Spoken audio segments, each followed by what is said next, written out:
Hey, what's up? Good night, everybody. Good night. Good night. Sorry for the delay. Welcome to the Meeting of the Minds podcast. This is part two of our first discussion, double standards between men and women. We have Caroline, the upgrade, Christy, Veen, and Ray. So let's get it started. The first topic that we're going to talk about, we are going to deal with the discussion of black men versus black women. So who would like to go first? First of all, why can't we all just get along? Why you gotta be a versus? Because that's how it is with the sexes. No, I know. Somebody always got to be, oh, I'm better than you and all that, but it's causing division. So I feel like the upgrade has something to say. Like, all right, okay, it's too early. It's too I early. am I am going to I'm going to speak last on this one. I'll just No. Let him go first. No, I'm not. I don't want to go Let him first. go Why do I first. have to go first? You already came in here thinking about Carlos got the smoke. Nah, you be You waiting itching. for one of us to say something controversial. You be No, itching. I'm not waiting for anybody to say anything controversial. That Nah, wasn't let even him the go whole point. first. I came in here with peace and tranquility and Mhm. just humbleness. Excellent. I'm Keeping just that same energy. I'm keeping that same energy all day. Nah, Just you be all on day. demon time. You be on demon time. So That's the balance though. That's the balance. All right. It's gonna So get spicy. all right. I started. see, So your question is black women versus Black men versus black men? black women. Yeah, and I guess the double standards between them. I'm about to say you gotta have to elaborate. Black men. Yeah, versus because I black was women. trying to. All right, okay, all right. So you guys know. All right, let's put it into this perspective. You guys know that there is a power struggle within the home. You got dudes that are married to women that are highly educated, got their master's, doctorate, the whole nine. And these men, I wouldn't say necessarily that they're not proud of their partners, but some of them, they have this little form of jealousy, and they feel like if a woman makes more than them, then they're not, I guess, worth much. But we all know that that's not true. But you have men that have these preconceived notions. You know what I mean? And sometimes if a woman ends up making more, she might have more of a say of what goes on in the home and what she might want the man to do. So what would be your thoughts on that? And is this statement true? Does it hold any, is it valid? Well, if you wanna, we can't act like there aren't dynamics in the home, and then the dynamics come between masculine and feminine. Now, we both have masculine and feminine within us, and then we also share that within a relationship. So, if regardless of what relationship you see it in, you're going to see masculine and feminine energy in that relationship, whether it's heterosexual or whether it's bisexual or homosexual. The thing is then the roles that are played. So, if you have somebody like, for instance, let's say who's a nurse, a woman who's a nurse. Well, if you know about the nursing profession, even the health profession, that's the highest paying profession or career in the industry. So anybody who's in there and who's doing that job, if a woman is okay saying, "Hey, look, listen, this is my job. This is how much I make," but when I come home, that's a different story because if I follow a certain order, whatever that order is, whatever that tradition may be, then for instance, then you can sit there and rule that in the house. But if you then have if if that balance is not then equated from the house then to the home, then that's different because your jobs outside the house are different than your jobs inside the house. If you're able to construct and build a structure inside that home between two people, masculine and feminine, and just go ahead and do that, go ahead and do that in your home. If it's outside and you're bringing that inside the home and thinking, well, hey, I'm a manager or I'm the CEO at my job, but then when I come home, I'm the CEO, and that's not necessarily your role inside the home. If you're following certain traditions and rules, then that's different. So it's like we're literally fighting only because we don't, I don't think we want to understand each other enough to sit there and say, hey, this is who women are, this is who men are. Let me understand them so then I can get with one person. Instead, it's like, well, and I do advocate for somebody having self love, but people take my self love for meaning like you have to be selfish. No, self love actually equals empathy for others. Mm. So Amen. when you have self love for yourself, you have empathy for others because you wouldn't want anybody to go through what you went through, and then you treat people accordingly.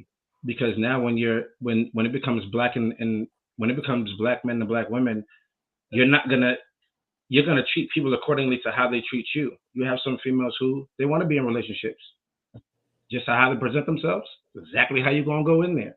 You have others who they don't want to be in them. Exactly how to present themselves is exactly how we're gonna go there. You have some who sit there and say they hate men. Exactly how you're gonna go there. Exactly how I'm gonna go treat you. I'm not gonna defend you if you hate me. Just like the other way around. If you have women who don't like men, I do not expect a woman who doesn't like men standing next to me to sit there and defend me when somebody else is coming at me. No. So why would I do the same thing? The sad reality is we have so many other cultures that are not against each other but us. It's just but us. It's You know literally the reason but why us. though? Hold on. Let him finish his thought, and then we'll let you. Go Oh ahead. no, go ahead, V. Go ahead, V. No, I'm just go ahead. asking, like, do you know the reason why? Why we're always just so against each other? I mean, there's plenty of reasons why. One of them right now, when we talk about America, is accountability and things that happened back in the 1960s that certain people did to then make us where we are today. And right now, and the sad reality is that a lot of the women who are speaking, it's not you. It's maybe your mothers or your grandmothers, but it's not you. It's maybe my father and my grandfather, but it's not me. Yet we're literally pouring more emotion like it's we're them when we're not, but we're literally living what they put into place. We literally have proof and videos of people saying, "Hey, I don't need a man in the home. I don't want a man in the home." Right now, there was a video that just posted of an 8-year-old girl, an 8th grader, who said that she wants to be she wants to have 2 children, but not be married because Yes. she won't get child support. Yes. Yeah. I saw that one. Yeah. That's the world we're living in. Yeah. So mind you, you can't then say that her daddy or a man taught her that. What man taught her and said, "Hey, daughter, by the way, have 2 babies out of wedlock and go get that child support from that." So there's a divide that there's an accountability that we have to take with men, amongst ourselves, women amongst themselves, and then towards each other. And I feel like at a time right now where it's a precipice of where it's now black women's turn to be now looked at, because black women has looked at everybody else. There's plenty of proof that's shown. And then now when it comes to like Shazaraza Ali, now when it comes time to put it towards us, the same thing she said 30 years ago, we still going through now, today. So, and it's a black woman talking, not black men sitting there saying some crazy, it's a black woman talking.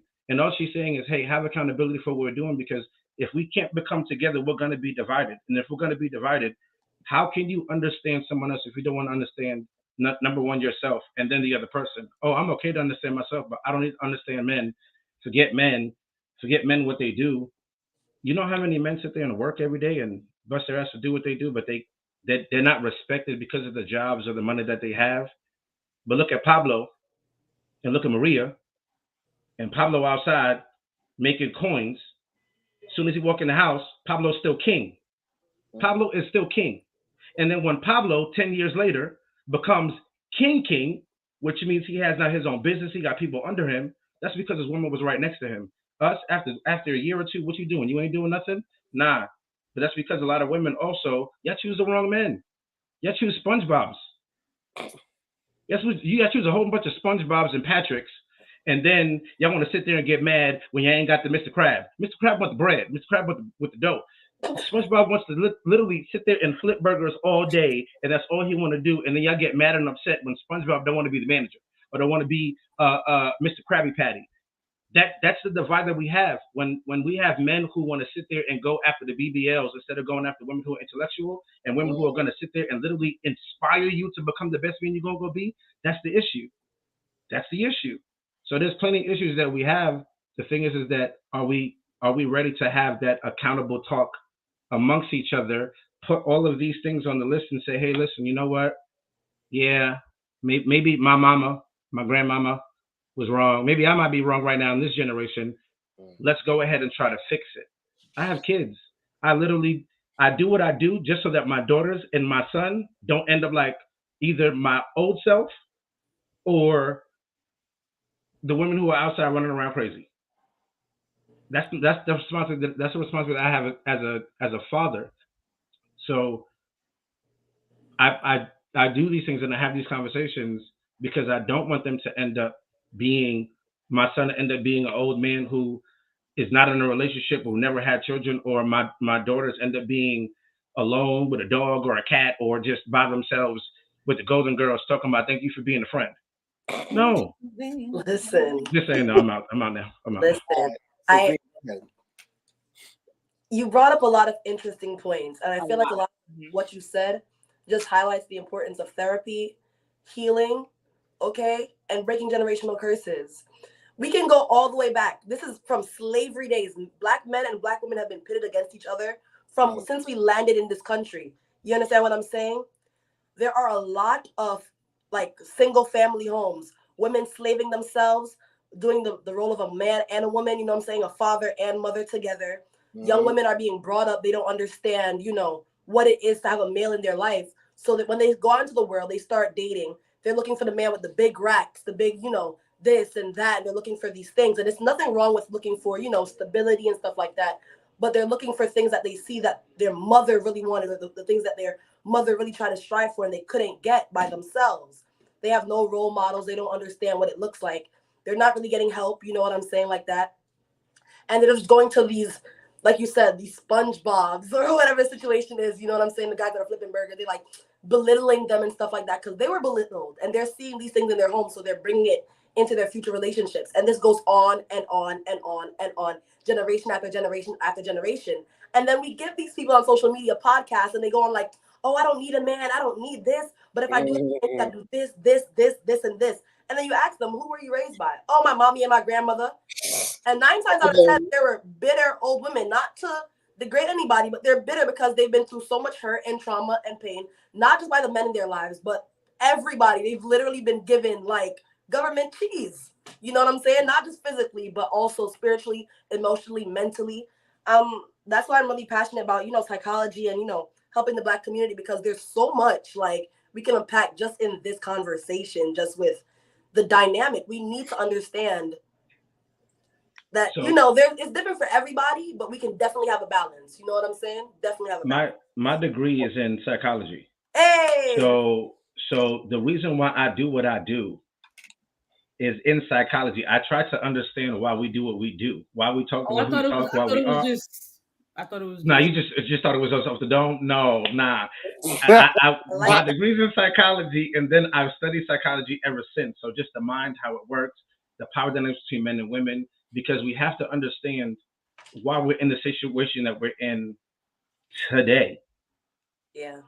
Now, it's not to say that we don't see these nice relationships and these relationships that don't work. We do see them, but that's not the issue.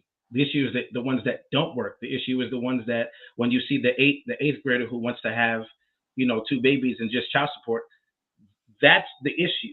Who was she raised by? And one thing before Gabriel goes, I honestly believe, I don't care now whether the father is I don't even want to use the word.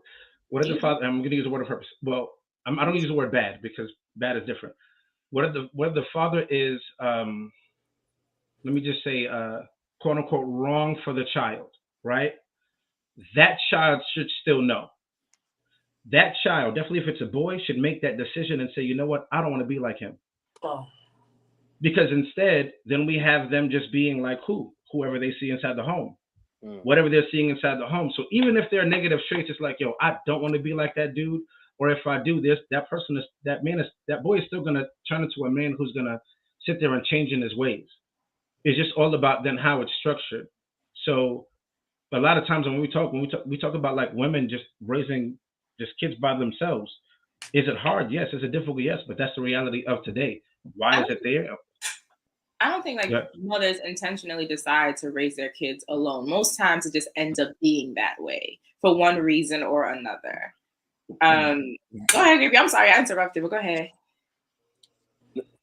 No. Go ahead. Go ahead and continue. Yeah, no, I think for one reason or another that they end up like raising up their kids alone. As far as like that eighth grader, obviously the statement is crazy, right? But you got to also understand like her home environment. She's probably, like you said, raised by like a mother or a grandmother, right? She's probably struggled to achieve certain things. Her father's probably in and out of her life, or if present at all, and she just wants these tangible things. Like she knows that if she gets money, like she'll be able to do what she got to do on her own, and it's just something that her experience with the adults in her life has taught her. So I think we have to just change that. Like we can't just say like, oh, we have these kids out here with trauma. Like we got to change. Like we have to change how we raising our kids, and what's like it's not going to just change overnight. Like people like there's still a stigma attached to therapy. People don't want to go to therapy. Everyone says they're going to therapy, but who's really going to therapy? You can always tell who's really going to therapy.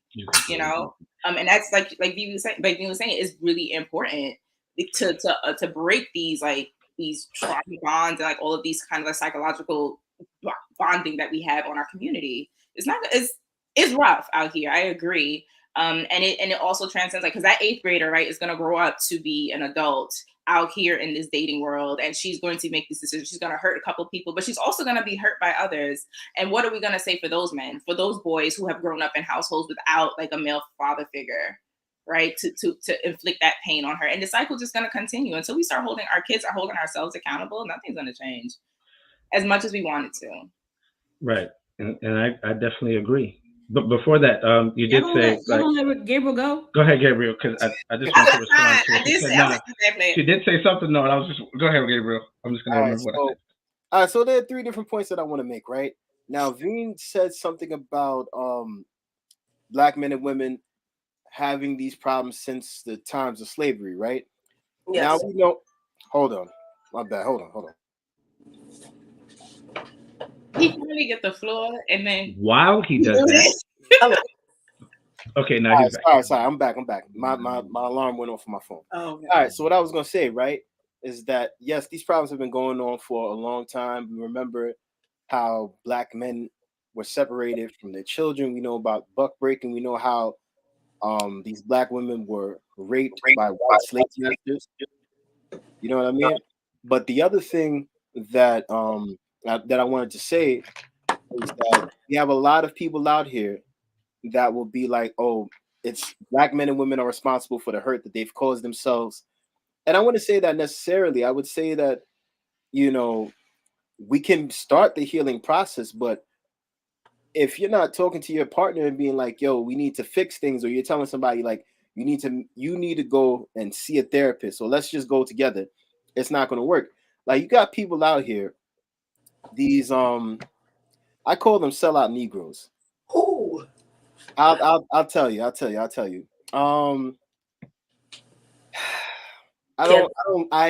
tell you something. All right, I'm gonna put it this way. Candace Owens, she has some points. Some points, not all. But let me say this. She is the ultimate sellout Negro. Like, you mean to tell me you sued the Board of Education in Connecticut because of a racist act that was being done to you? This is in 2007, back when she was in high school. Now all of a sudden, racism doesn't exist. And she forgave those, I think it was either 2 or 3 white boys that did that to her. But she also dealt with anorexia as a result of the racist acts that were committed. Like, these dudes were calling on the phone and being like, yo, we're going to murder you, or whatever the case was, right? My thing is that how can you go and tell Black men and women that we are responsible for everything that happens to us, that we should get shot if we don't listen to police? Like, it's a lot of crazy stuff. And then what it is that she doesn't even review information. She gets bits and pieces of information and says, okay, this is what it is. No. If you look at the case with Breonna Taylor and her boyfriend, they said that she was protecting a drug dealer. It was her ex-boyfriend, not the current guy that she was with. But she wouldn't know that unless she looked up the information. Now you tell me, you and your girlfriend, y'all on the couch, y'all watching a movie or whatever, right? All of a sudden, someone knocks on your door. You're like, yo, who is it? You don't hear nothing. Again, who is it? Nothing. The person busting your door after that you go and you grab your piece, right? Because you're protecting your home as a man. You're protecting your woman. And the next thing you know, this woman gets killed in the line of fire. Like, we all know about no-knock raids and how these things work. And then the audacity of the police officers to come in and be like, oh, now we introduced ourselves. No, you didn't. The reason why I brought that up is to say that we must be very careful about the vitriol that we spit out, especially when it comes against our own people. If you're not for the unification of Black people, you should not be speaking about Black issues. You know. Now, moving on from that, I believe in what Carlin said about how young men are raised in the home. Right? They have a choice as to whether or not they want to be like their father, or they want to be their own type of man. Right? Also, at the same time, we have to understand that if these boys are being raised by their mothers, right? Some of them are going to have female tendencies. And I'm not talking about hand gestures. I'm just talking about in the way that they process certain things. You guys know the situation with Marquise Jackson and 50 Cent. And he keeps going back and forth, back and forth, back and forth. That little boy is a cry baby. Let me tell you something. How could he not realize? And let me tell you something. I'm going to put it like this. This is a true example of how young men can be groomed and poisoned by their mothers, right? Because you can pay child support, you can do everything for your child, you can spend time with your kid, like that's his firstborn. But the main issue is the fact that this woman is so bitter that she's allowing her son to believe a narrative about his father that's not even true. You know what I mean? And that's a big issue for me. Like, been there. I'm gonna put it this way. Dude was in 50 was in Harlem, and he noticed that there was a sneaker shop that was closing, right? So he knows his son loves sneakers, right? His son had called him up like, yo, I want a pair of sneakers, but he wasn't gonna give him the money for it. What he decided to do was he bought those pair of sneakers at a particular price, and he told his son, like, listen, and his son was staying in Atlanta at the time. He's like, listen, I know you like sneakers, so here's what I'm gonna do. Start an online sneaker store, have somebody help you run the physical inventory, and look, you don't even have to buy nothing. The inventory is already here. And his son said he was with it. 4 months passed by. The mother calls 50 and is like, oh, we want to open our own boutique. What? His son didn't learn how to run a business. He didn't learn to manage anything, and he didn't get the sneakers. But yet, you call up 4 months later and say, oh, we want to run a boutique instead. That's not for you. That was for him to learn responsibility. He was giving him that opportunity as a man to learn. Well, once again, when these boys, like when these young men grow up in separated homes and they're raised by their mother, they are going to believe a certain narrative, and that narrative is going to be flipped and say like, okay, yo, your father is no good. He's not doing this. He's not doing that. When he did everything that he could, and it's not even in terms of monetary funds, but like emotional, but still yet that boy is like, yo, I just want to spend time with you. You've already spread this narrative about your father, and he doesn't even want to deal with you. So what you can do is you can get off social media, have a conversation with him man to man in private, and patch it up and figure out exactly where this thing went wrong. Because if the man gave you an opportunity to own your own business, if he basically was like, yo, you want to be an entrepreneur? I'm gonna help you out. Because look, this guy has Vitamin Water, he has television shows, like he has 3 to 4 different shows running right now. You know what I mean? My main thing is, what father does not want to see their son succeed? You know? But maybe I was a bit too long. I forgot the third point I was going to make, but I will say this, Gable. There's multiple aspects to the absent parent conversation, right? So you have it where two people come together, they have a baby, right? Now you can either have a man voluntarily step away, or you have the woman pushing him away. Then you have, with the voluntarily stepping away, the woman has to come in and do her best to handle everything and not tarnish his reputation, and support the baby. But then people look at her and they're like, well, he told you he didn't want a child, but like, why did you have it? And then I think about all those times come together because you're thinking you have a relationship, you get to know the person, y'all dating, and then you get pregnant. But nowadays in 2022, people are just getting pregnant off of casual situations. Like you didn't know him, but 2 hours and you pregnant, you can't put him on child support because his name in your phone is Pookie. Well, Pookie, the government don't know him as that, you know. Sex with strangers, right? Because I think that all of the brunt of the responsibility in the children conception process and forward is on the women, you know. And it's not all the women out here being raggedy, you know. Not every one of them is emotionally immature and like having babies because the man said that he would take care of it. No, some of these dudes are out here and they're trifling. Okay, that's it. Regardless of what keeps them out of the home and what keeps them spreading their seed and just not taking care of business. But we know that because men ain't shit. You know, because I've seen some multi-generational homes that are all women, and the kids that come out of the home are phenomenal. You know, they're assholes that come out of 2-parent homes. Mm-hmm. So it's not always just about, because you know, single-parent homes look different across the board. You know, they could be widowed, they could be divorced. You know, and even men and women, you know, when they're trying to co-parent, people think it's weird. People it's like households and still be raised by a single parent. Okay, that's a whole different thing. But yeah, but I don't think. But when you're looking at the balance it requires, I didn't think I realized the balance that it requires to have men in the home until I had a child. Okay, like my husband be coming in with that energy, and then there's me, like, you know, let me love on you. If you have too much of that, too much of one thing is not a good thing. So like if you miss out on all the nurturing, you have all the structure with no balance of like emotional connectivity and like everything that a mother provides, but then if you have too much of that and not enough of the structure that a father provides, that's where you end up with all of these men and women looking the way they looking. And then single parenthood is glamorized on social media. It's just like, have a baby by me, being a millionaire, ghetto. Anyway. Wasn't that song? How y'all feel about Nick Cannon? I feel like, you know, Veen, I hope I'm pronouncing Nick Cannon is a modern day Father Abraham. But everybody yes. Like, Father Abraham. He got all that money. And I think the only difference between him and Pookie is a tax bracket because it's still ratchet. But then, wait. No. That's Go ahead, Ray.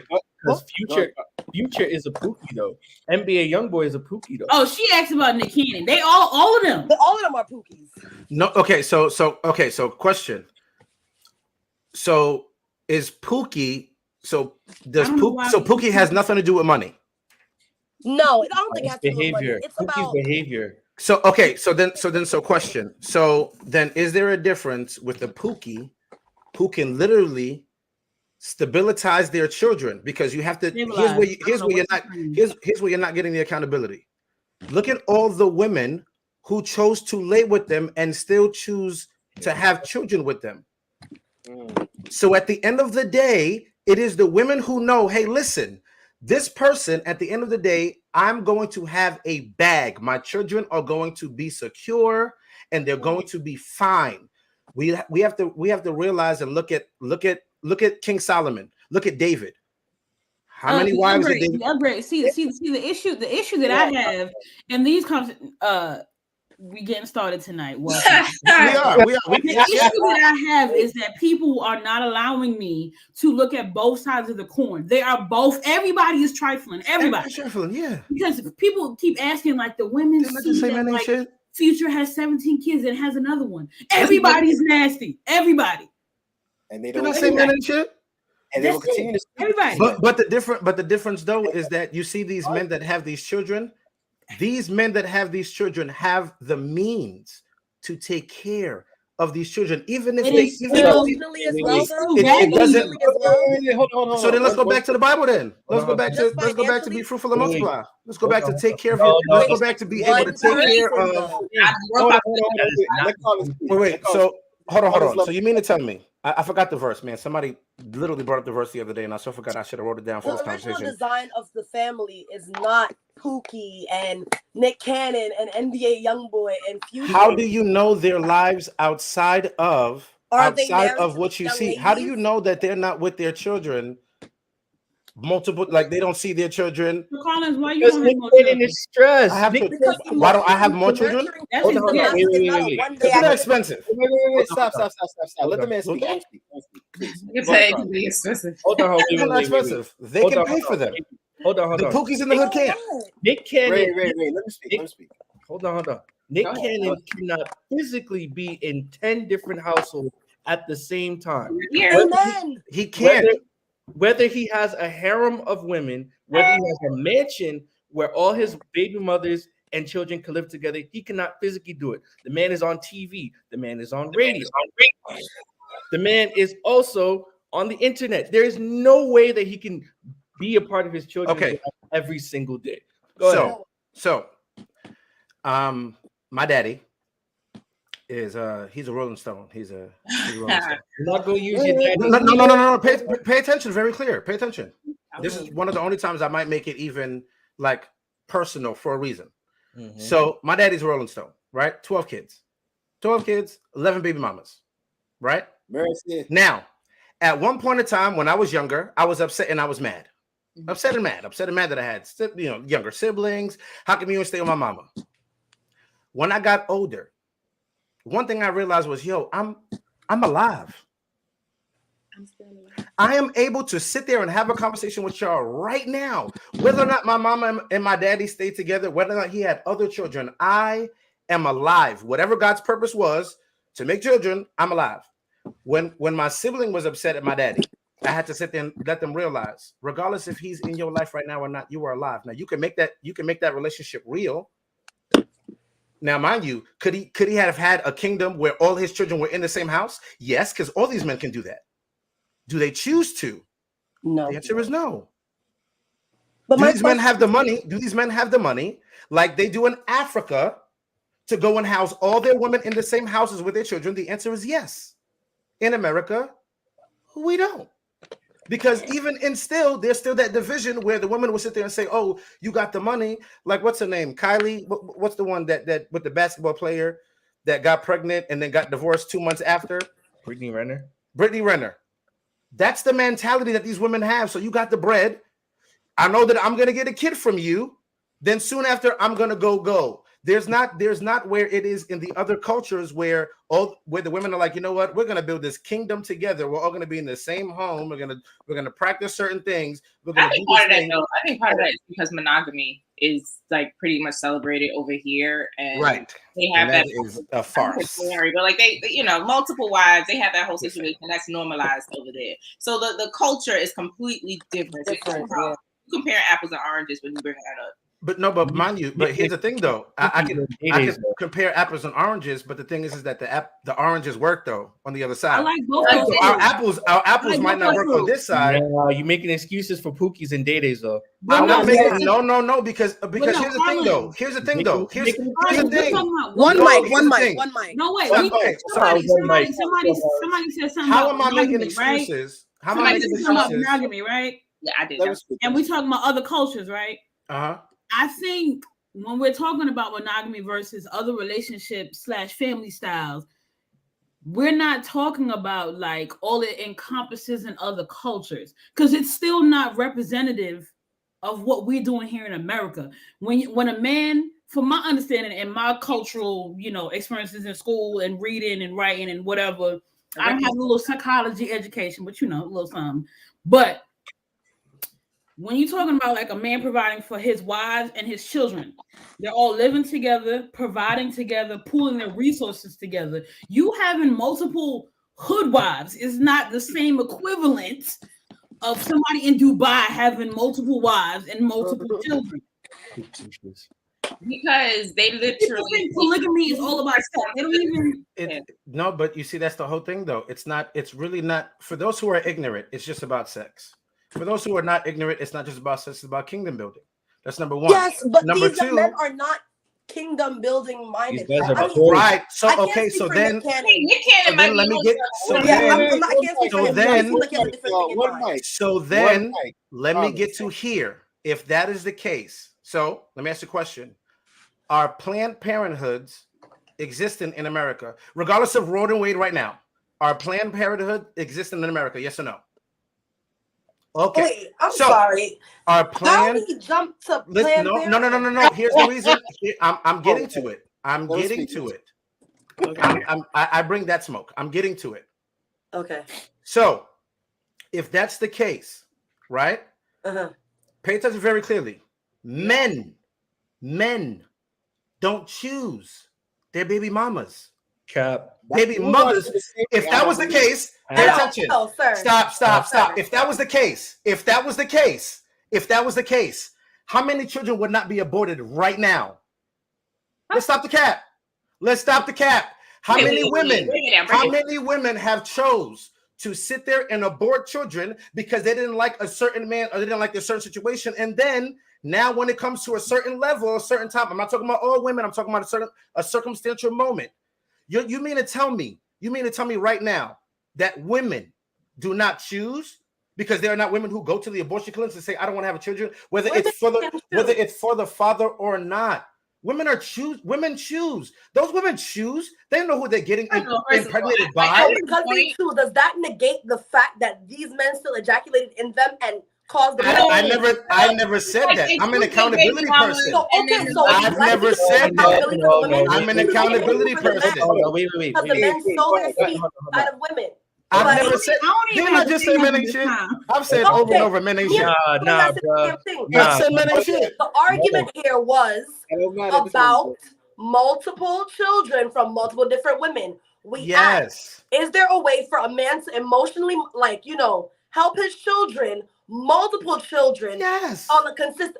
No. You have 10 pick-me, and there's 7 days in the week, and you mean tell me you have to go to your job? If all the pick-me live in the same house with me, the answer is no. Optimal father, and that's the problem in America. You're living in a fantasy world that I refuse to believe. Bro, the answer is no, and we're living in America because the answer is yes. If you're in, the answer is yes. In other cultures, the answer is yes because that's what they do. Black culture, right? So in the black culture, but here's the thing, though, because we're acting like there's not other examples. We're acting like other people aren't black. We're acting like other people are the same color as us. Now we're talking about culture. Name them. One voice. No, matter of fact, name those black people. We're not naming African cultures. Please name them. You just said we're not naming Nigerian or Cameroon or we're not naming those men. Name them. State their names. You want me to state the men that I don't really care? To be fair, you know what? Okay, so to be fair, here's what I do. To be fair, I will find the men because I don't know their names. I've seen videos. I've seen proof. I don't know the men. I'll go find the proof in the videos. I will literally send them to you, and then we'll have those conversations. Emotionally taking care of their children, not just financially, because there are a lot of rich children that go off and commit suicide because they just get money thrown at them. But that's what I'm talking about. But listen, if we're talking about here, I'll have a point. Yes. What I'm saying is if we're talking about here, yes, in America, you have a point. Black man. That's the original. But at the same time, started with America, and that's what I said, but that's what I said though. Nah. I said here we have a problem where it is not there, where other cultures, yes, it is. So if then we can then have accountability amongst each other, we can have these conversations, whether it's big or not, and we can sit there and say, hey, listen, let's go and have these valuable talks and have these conversations where we can go amongst each other and sit there and say, hey, listen, what works and what doesn't work now? We can't even have those because people aren't accountable. You see me? I can keep on saying men ain't shit. I ain't hate women ain't shit all day. Caroline would say it. Caroline would say everybody ain't shit because everybody ain't shit. You right. Everybody ain't shit. What's the point of holding people accountable when you're not holding these people responsible afterwards? Because here's the thing, though. Here's the thing, though. You ready? Here's the thing. How am I responsible for somebody else when I have to be responsible for myself. So when I'm responsible for myself and I'm the leader for myself and other, no, pay attention very clearly. No black community. Pay attention very responsible. So hold on. So wait. No. Let me dialogue. Go ahead. I cannot hold Christina accountable for the actions of single mothers. That's what y'all are trying to do. Hold people. That's because she ain't a single mother. So there's that. Hold people accountable for everything. You're not holding direct people accountable. You're not doing that. So nobody's holding a. So hold up, but he can take care of his kids. Y'all talking about people? Let's talk about the people who cannot. Saying that. That's you're not only speaking about financial. Who is saying that he is not with his kids? That's the problem. Nick Cannon cannot physically be in 10 to 12 different households at the same time. But even if he can't, is he there for the periods of time that he can? You're not getting it. So mind you. So the boy has to be around his father all day, every day, and his mother. No, a father has to be outside doing the job to take care of his family. Personally, y'all are missing these things. The woman that I am today, if my father was not in my life every single day. My logic is single mother households. Yes, it is. Yes, it is. I am advocating for. Yes, it Why is. would I want single mother households when I'm advocating for families? I hear you. If that's I'm talking. We talked about Nick Cannon. Y'all brought up Nick Cannon. I talk about families. Yeah. But we're not talking about having multiple children with multiple different women. That is Nick Cannon. So then talk to God about that with Abraham. Talk to God about that with Solomon. Talk to God about that with David. If we're going to bring the Bible, let's bring it up correctly. Hold on. Let me speak. Let us speak. Hold on. If we're going to talk about Bible, we're going to talk about it correctly. Because with Abraham and with Isaac, with King Solomon, with King David, all of them, they were living in houses with these women. They were living in the same commune. They were having dinner together, all of these things together. I'm talking about modern day situations. Yeah. These men are not able, maybe they're able to financially provide. That's not everything, though. You keep on saying provide. There are multiple aspects of providing. He cannot emotionally and mentally and spiritually provide for all of these children on a consistent basis as much as he can if it was with one woman and they were all in the same household and with multiple children. That's a fact. How do you know the measurement of what a child needs with their parent? Children need period. Nobody did not say that. But you think that when Nick Cannon, right? Let's use Nick Cannon. You think that when Nick Cannon chose to have all these children, he sat there and said, let me have all these kids and let me not see any of them, let me not be around any of them, let me not. I'm talking about the amount of time and emotional availability that one man has for multiple children in multiple different households. So then the reality is, if we want to talk that, the reality is we got to talk to God about that. Because when we look at Adam, when we look at Abraham, we look at David, so you mean to tell me that they all had emotional, you mean to tell me that for all their kids, let's go there. Had emotional support. Let's go there. You mean to tell me for all their kids, they were more available than the Nick Cannons of this world because they and their families were living all under the same roof, all in one area. With Abraham, they had the tents, they had the caravans, all in America. Family. They might be all in the same state. All together, family. They might be all in the same state. They might be. What do you mean? Yes, but if you're down, what do you mean? How does that work? If I can, Nick Cannon has the money to fly instead of drive or walk. Does anybody here understand what I'm saying here? Like, yes, I understand what you're saying. I definitely understand what you're saying. Wait. Go ahead. I understand what you're saying. I get what you're saying. But then, what's at the end of the day, here's the thing though. The reality is the children are here right now, right? Yes. They are. Let's put that. Let's not be in delusional. The kids are here now, right? Mm-hmm. So the kids are here now, and when you see Nick Cannon, right, and he decided to lay with these women, and these women decided to have his children. Mm-hmm. Let's go there. Right. Decided to have the children. So she also stop. Because she also knew that he wasn't going to be emotionally and physically available for his child. So then she, as the mother, then chose to go do that. So let's be accountable for these women that then sit there and say, hey, listen, I know you're not going to be there for your child. You got 9 other children. Are not We led with that. We certain definitely said things. both sides have their own issues. We led with that. Right. So then when I led with Men Ain't Shit, I led with that. I led with that before the conversation even started. The argument you're trying to make is that the situation that Nick Cannon has created is acceptable and responsible. It's not. Nobody. I didn't say responsible. No way. I didn't say responsible. Now, mind you, so pay attention. If a woman, so mind you, let's go here. 50% of marriages, right? Marriage is real. It is. 50% of marriages in a divorce, right? Mm-hmm. The other 50 are happy. Praise the Lord. I love them. Those who are not, or faking happy, whatever. Those who are not, they end up in divorce. Out of those divorces, 70 to 80% of them are led by the women. Out of those women, 40% of them are financial, right? Financial, money, just men.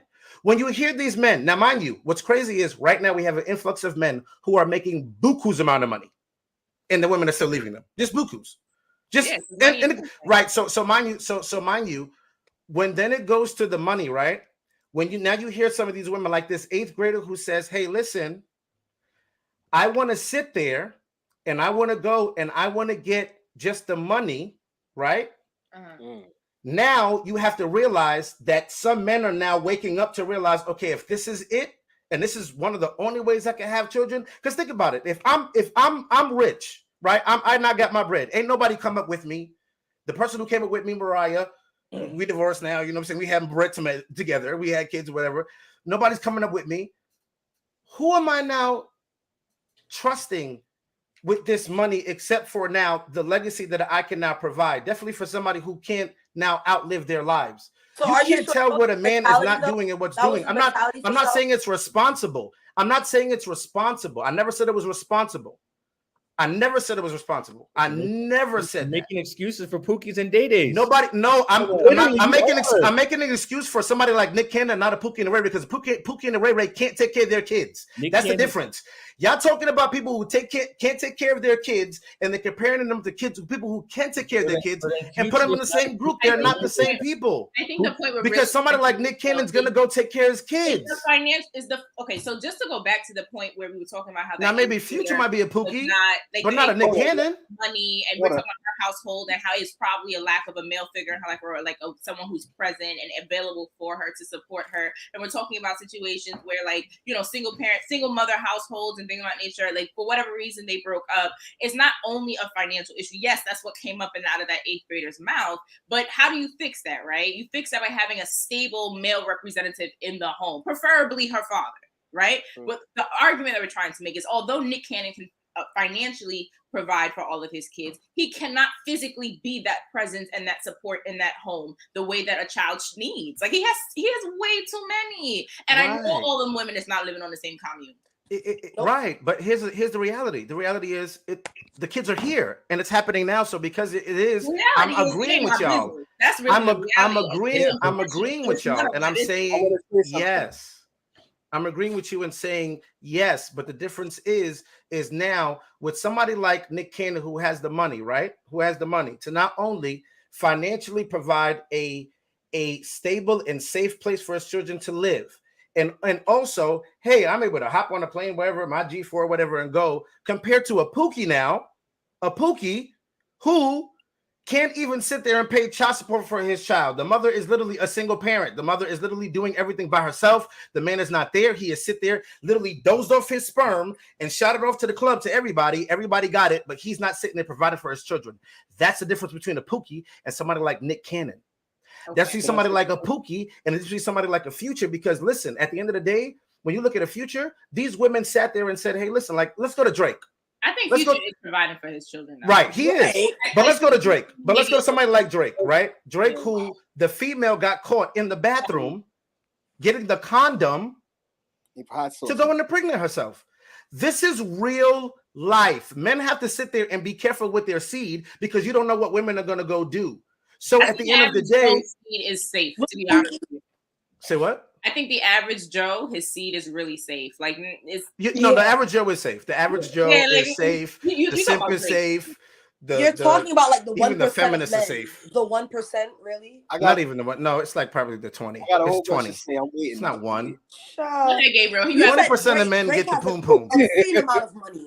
20% of the men get the poom poom. 1% got the money. That's a difference. No, it's 30% of men that aren't having sex. 70% of men are still having sex.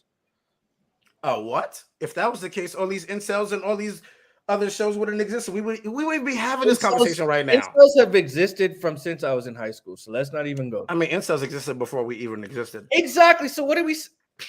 The difference is The difference is now with having accessibility to sex and relationships. There are more men now complaining, or more males now complaining that they can't get sex or relationships. So that's not the 30. Whose fault? That's the majority. Whose fault is that? That's their fault. I know it's their fault. I didn't say that. So why you bring up that point? I'm not mad at them. I'm the 20. No, you're part of the 70. There's only 30% of men are not having sex. No, oh my God, go the other way. It's literally other way, but go ahead, Gabe. Okay, so if we're gonna go the other way, then I'm part of the 70. Okay, go ahead, Gabe. Probably do 5. All right, so I want to say something, right? Go ahead. All right, so in reference to Nick Cannon, right? Originally, he knows that he has a life-threatening disease. We all know that he has lupus, right? He knows exactly what he's doing by getting with these women. They know what they're signing up for. They're also responsible. So any emotional stress or damage that comes as a result of having a child with him, they know that there's going to be some shift, or something's going to happen. Earlier, I was reading an article where one of his baby mothers, it was a Panamanian model and photographer. She was getting death threats. Matter of fact, her child was getting death threats. Oh, imagine for someone to have that much vitriol against a newborn infant. But let me also go on to say this, right? In reference to what Carlins was saying about protecting your seed and the thing about Drake, I remember there was, and I'm not sure if this is fictional or if it's the truth. There was a guy that was with a woman. I guess she gave him oral sex. And when it was done, she spit everything into a condom and then impregnated herself with a basted. When it came time for them to go to court, he was proven to be the father, even though he did not inseminate her. So my thing is that men have to be careful around certain women, because there's some certain women that are opportunists. Not everyone, but there's some that. Yeah. That's another. It's I just want to say, but, the first time I heard of something like that, another topic. I was watching niggas trap women too. No. Yes, we do. Yes. We see you walking down the street. You look good. Yes. Let me hold on. Let me finish. The first time I saw this was in an episode of The Game, right? And Durham was messing with this girl named Eggs. Like, oh, I remember that. His boy had to tell him, like, yo, she got the turkey basted. Yeah. And once he found out, he sent her out the crib. Like, imagine you wanting to be around a man so much, you wanting to have some of his fame or money, or you're a rookie in the NFL. I'm gonna do this to you. It's crazy. Like, you can go and get coins anywhere else. Go and work a job, right? There's one more thing I want to mention, right? There was a story that I saw online, and it was a mother from the Caribbean. I'm not sure if it was Jamaica, Trinidad, or Guyana, right? And she basically made a public cry, like, yo, I need a house for my kids. I think she had about 5 or 6 children. So the community rallied together and got her the stuff that she needed. And then months later, she came back again, begging for more resources. Like, you mean to tell me within that time of you getting a house and all this other stuff, like, you weren't able to, I guess, find a job or a placement or something like that? Because it's one thing for you to come to people and be like, all right, I need this, and they rally together and they get it for you, and then months later you're back in the same slump again. Now, I don't know how many men this woman might have had, or if she had, was with 2 men or whatever and had the amount of children that she had, but I feel like, and it's sad to say, there are some women that might choose the single motherhood route simply because of the man that they've chosen. Now, the man could be a good man, but they might not want to comply with the way that he lives his life. So they decide, you know what, I'm bouncing. Or the man could be abusive, and they go and they flee and they find shelter, and they do what they have to do, you know. But sometimes if it's a good man and he's really trying to make things right, and you guys are just arguing all the time, you decide, yo, I don't want you, I'm done. Imagine the effect that your child is going to feel not having their father that active. He might be living his life now. He's married. He's got kids. He's finally got a stable home life where he can raise that child and bring it in. And what's the mother going to say? Like, no, I don't, like, we're not doing it. I have custody. We're not getting joint custody. My child is not moving or living with you. It's not happening. You know? One more thing I got to say, and then after that, I'll let you guys have the floor. All right, so sometime in the early 80s, right? LeVar Burton found out that he possibly could have had a child with some woman, right? So he hired a lawyer. I think the woman's name was Gloria Allred. And basically, he got the DNA test and found out that the kid was his. And so he did the right thing. He got custody of his son, and he raised this kid. And he did the right thing. He could have been like all these different actors in Hollywood and been like, nah, I'm living my life. I'm not doing that. Or the dude, Caramel Brown, the dude from Queer Eye, right? When he found out, when he got hit with the child support settlement for the last 10 years, he didn't know he had a kid, right? But once he got a DNA test and found out that the kid was his, he went and raised his son. And then he took his little brother, who's not even his physical child, and raised him because the mother was dealing with some problems. And so she decided, okay, since he's a good father to his son, maybe he could do the same for my kid. And he's been the best father ever since for his children. You know, I just feel like in this day and age, men and women are not really making sound choices when it comes to choosing fathers or mothers for their children. The last thing you should want to ever put a child through is a custody battle, or a child feeling like they have to choose sides. One parent is here, the other parent is there. Every other weekend you're going here. It's like a tug of war. No child wants to be a part of that, right? Now, I do want to shift the conversation to Christianity in the home, since Collins had mentioned King David and all these other guys in the Bible. But I want to know, does anybody have any feedback on Caroline? Now you should. Oh no, I was just saying that I know the conversation was coming up. We picked that in the conversation. So this is why we should wait for marriage. Wait until marriage to have children. Marriage is not. You should wait for marriage. I'm big at to have kids. Sure, I don't think that's the to do everything. To do everything. Because God's way is always right. I mean, I guess apparently says listen, I don't know. Listen, the only reason why I say that is because listen. To be honest with you, I tried it. Listen. Let me be real. I tried it with my marriage. I did not touch or kiss my wife until we got married on wedding day. I was a 7-day Adventist. Oh. We got married. We did all that. Mind you, 5 years later, got divorced. You better than me. So at the end of the day, when I tried all that stuff and tried the whole waiting, and mind you, don't get it twisted. Now, obviously, I had sex before I got married. But you didn't have sex with her. No, we didn't. I didn't have sex with her. Obviously, I had sex with other women before I got married, just not with her. Mm-hmm. So literally, we didn't have sex nor kiss, nothing until the wet. It was so embarrassing that when we went to kiss, we actually went to go kiss on the cheek because that's what we were so used to. The grandmother was like, so y'all not gonna kiss on the lips and stuff? Like, it was crazy. Like, we had to laugh. That's how used we were, because I was doing LG White, you know, the nice man thing, the knight in shining armor, you know, the guy who doesn't wait until everything happens. That failed everything. My God. Did that like guarantee that you guys would have lasted though? Like, you guys waiting and all that? That was never a guarantee in the Bible. God never said if you wait, it's a guarantee that you guys are gonna last.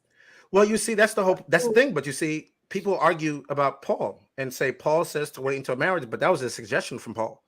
So at the end of the day, like, I don't tell nobody to wait until marriage now. Now wait until kids to have. Now wait until, you know, if you're married and you have kids, that's a different story. But you know, having like waiting to have sex. No, because you know how many people sit there, they wait, and the next thing you know, they have sex, and I guess the sex is not what they expected. And don't let it be somebody who's had sex before. That's It's even worse. Though. Like, come on. Virgins at 60 years old. Nah. Yeah, no, that's sad though.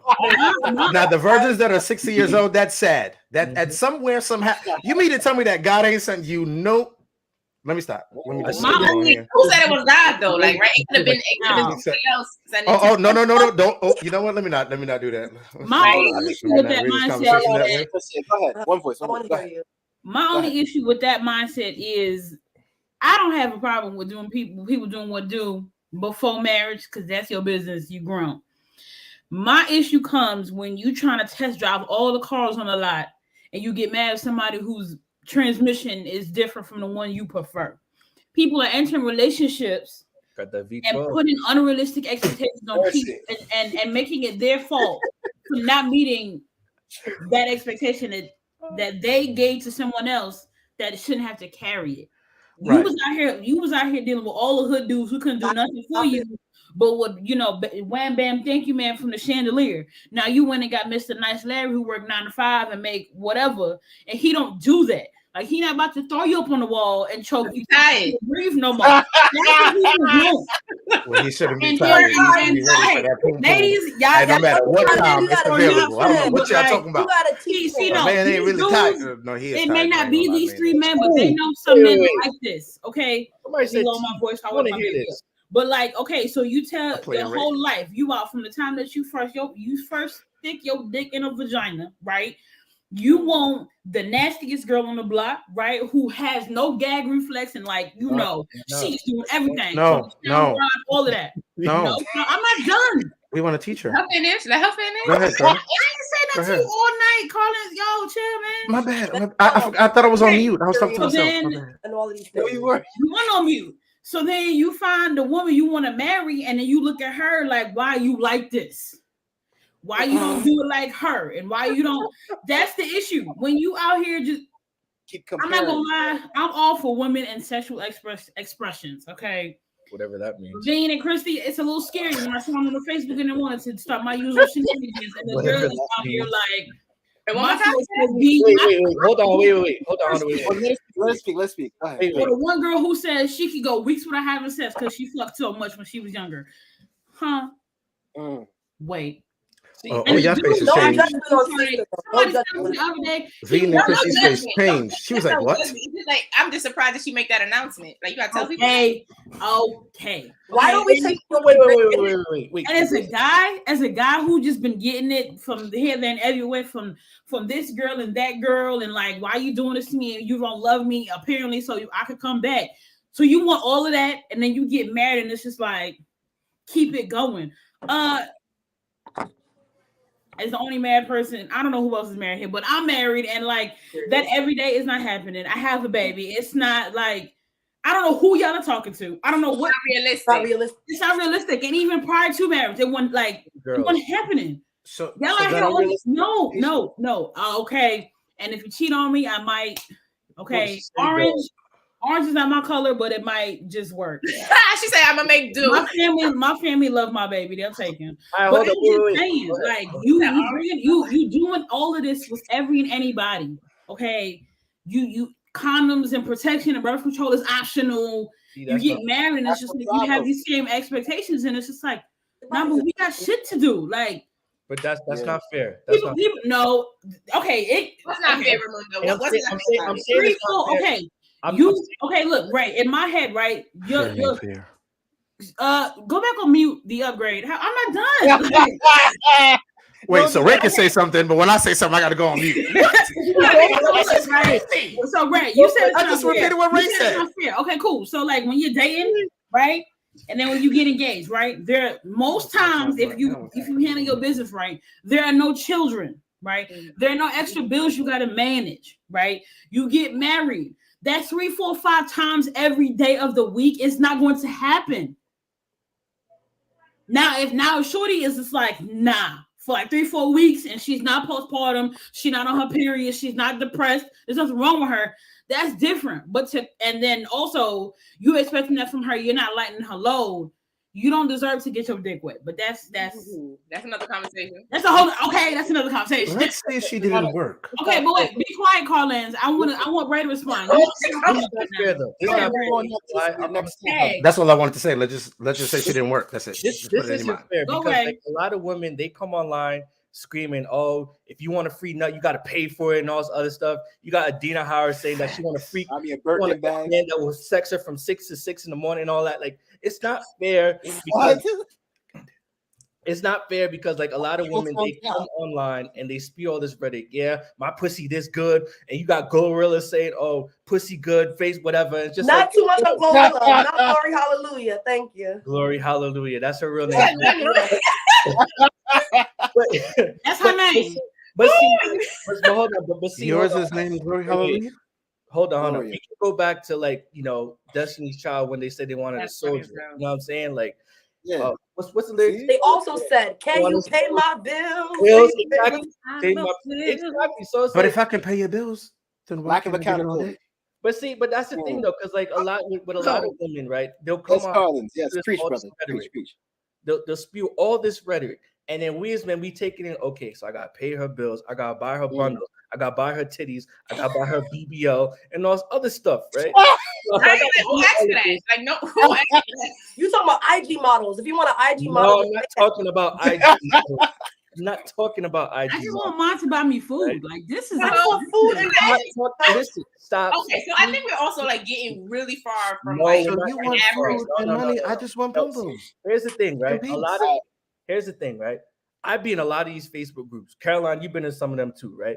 And some women will ask some these average women, Christy, they're a little scary. Yes, they'll ask some outrageous things. I can't have you in these groups. I don't want to taint your innocence. They want men to fly them out, right? They want men to pay their bills. They want men to pay their car note. What? To buy them cars and etc. And what they're not paying for dates. They don't. And what does the man get in return? To sniff her booty crack. That is it. Ray. That is literally it. Thank you, Ray. Thank you, Ray. Just the look of a booty crack. And maybe a tattoo that's behind it. Shut up. Exactly. Thank you, Ray. You're the man. Or better yet, to slap her titty. There's nothing else. Hello, these ladies simply want a high value man. Isn't that what y'all King said? Wait a minute. We want to go there? Do we want to go there? A high value man. Who's king? I'm playing devil's advocate because I know what I want in my life, and that's not it. But certain women do want these high value men, and it seems like the men of a lower tax bracket love to pick up these conversations when these high value men would never even complain about something like that. Ooh, that's me. Man, are you hungry? Well, here's the thing, though. You ready? Watch this, though. Oh yeah, watch definitely. This, though. I gotta speak. Two different type of men don't argue about this. High value men and men who get pum pum. So men who get pum pum, they don't argue about stuff like this. And gay men. They're not even the conversation. They're not even the conversation. The conversation because some of these women be fucking these gay. I'm sorry. Some of these women be messing with these gay men unintentionally because a lot of men be DL. But that's another conversation. And a lot of these women be munches. What are we saying? Like Montana, right? I hate that word. What word? Be munches. Let's be real. I'm put this all the way out there. A woman that complains about a man multiple times in a munch. Don't care what no one says. A woman that could what? It's a munch. Wait, no, I didn't hear that part before. One more time. Say it again. A woman that complains about men every single day, like that's her whole priority. Her whole priority. The same way how women say that, men who complain about women are gay. Women who complain about men all day are gay. Don't care. They're all on the down low. They be taking all these girls trips, right? They take all these girl trips to Miami, to Vegas, to Dubai, and all this other stuff, and they be out here just licking and sticking everywhere. Define munch. Just get. You thought of feel? I like it. Define it. Go ahead, Ray. Woman, because that is literally the opposite. No. I don't even know what being. I don't know about that. I know some women are like that, but here we go. I feel like if you have time to sit down on Facebook and Instagram all day and complain about men, you don't deserve to have gay. Same with men. If you sit down that's and exactly what she is. women all day, now, mind you, to have a conversation about power dynamics, right? It's totally different. Which that's what I try to do. I don't try to talk about relationships, men and women, Okay, talk about power dynamics. Talk about power dynamics is different compared to the quote unquote munch or the incel who is upset that women ain't dating them. Well, why ain't she dating you? What do you look like? Ooh. So depending on the woman that you're trying to go get, what does she look like? If your women crush Wednesday is Halle Berry, but you look like nobody that Halle Berry will ever even look at, you ain't even in then that you're in delusion. Just the same way like females. I had a friend one time where I'm sitting there, I did a live, and we ended up she ended up texting me and said, "Hey Carlin, you know, I'm around 40 years old, and you know, I want to date or whatever, but I don't really have a man." So I said, "Well, I'm not a relationship coach or nothing like that. I'm just gonna ask you a few questions just to kind of help you out, see what's going on." So the first thing I asked her was, "Is your social media private or public?" So she said private. Okay, well, who's gonna see you? The same people that's been seeing you all this time, and ain't nobody still holler. So now make it public. So now the next thing was, now I went through the pictures, and as I went through it, her Man Crush Mondays are Aquaman, Blade, the new one, a white man. I mean, like it was crazy. So then I asked her, and I said, "What kind of man do you want?" And so she said to me, so then she said, "Oh, you know, I want a black man, whatever." I said, "Number one, that's not even the perception of what you want on your page." Powerful. So then I said, number two, I said, do you have any pictures of like just you, like your body, just like in your figure, not necessarily naked, but just, you know, like your frame? No, just pictures of my face. Full body. See? Okay, got it. So then I said, here's what I suggest. Just a suggestion. I said, I suggest that you know, if you choose to get some makeup, just to, you know, make yourself up, because all the pictures that she had already, nobody was responding to. So we're gonna be real. So put on some makeup. And I said, pick about like 10 outfits, 10 to 15. Go and take some pictures, right? Then every week, post 2. So for the next 5 weeks, you're going to have about a couple of pictures. You're going to see the difference of how men are going to respond to you. If they don't respond to you in a certain way, then there's certain things that you're going to have to fix, or you're going to have to realize that men ain't going to respond to you in a certain way. That's just how it is. It's just like the other way with men. Men know that they need money. Men know that they need money. Now, mind you, the Pookies and the Ray Rays who ain't got no money, but they got the swag, they got the talk, they got the look. They know that they can protect. Those are the women that the men are going. Those are the men. Those are the men that the women are going for. The women ain't going for the dude who just finished getting off a 30-hour shift, a 24-hour shift at FedEx, who's 250 pounds and who's breathing real heavy, and she's not looking for him. Because guess what? I've sat next to women on dating apps. You know what they've done? They've done this. Swipe left. Swipe left. Ain't no good men out here in this world. Swipe left. What? You done swipe left 1,000 times. I have to swipe right to play the algorithm. You got to swipe left just because he ugly. Oh, he not. You didn't even read the bio. You didn't even read what he can do. You didn't know this man can change your life. These dating apps, though. Say it again. What's the real purpose of these dating apps? Like, what is people looking for on these apps? Because personally, I tried Hinge, and I'm like, it's not really my body. Like, everyone's either looking for sex or something along those like nasty lines. You know what I'm saying? Is someone actually trying to look for a connection? Because that's a whole other conversation. Dating apps, like, but here's the thing, though. For women, they're for relationships. You see a lot of women. You see their bios. You literally read it. Like, I read their bios. No, look at you. And so some of them I laugh. And other than them, you know, I'm like, dang, you know, that's really what's up. Like, you know, I might go right. You do. So I read the bios. I even say, like, now, mind you, you're lucky that I don't screenshot some bios, because some of them be outrageous. I mean, whenever I want kicks in the eye, I'm gonna go read bios. That's it's crazy. So now, if I need a good laugh, yeah. So now on the flip side, though, the thing is that you have a lot of males who are afraid to approach women in public.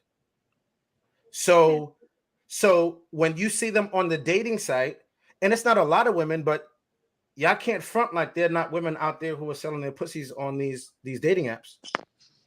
So or it's not like, or watch this, because it's happened. Or if you see somebody, you do a like or whatever, y'all meet up, y'all hook up, first date or 2, or maybe even 3. Can you pay a bill? Y'all done did no, not even pay a bill, because it depends on the man that you are. You can sit there, go on dates, smash whatever, and then call it a day, because she knows what she wants already. She knows when she swipe right. Okay, you know what? It's when and where, and oh, I like this dude. When you go on a date and y'all talking, y'all can have these conversations. A lot of men don't even know the cues. They don't even know how to respond. Women would throw out responses all day. They'll throw out a wink. They'll throw out like, you know, a little look. Choosing signals. Choosing signals. Men don't even know. Guys don't even know how to look for it. Some guys don't even understand that women look at your appearance first.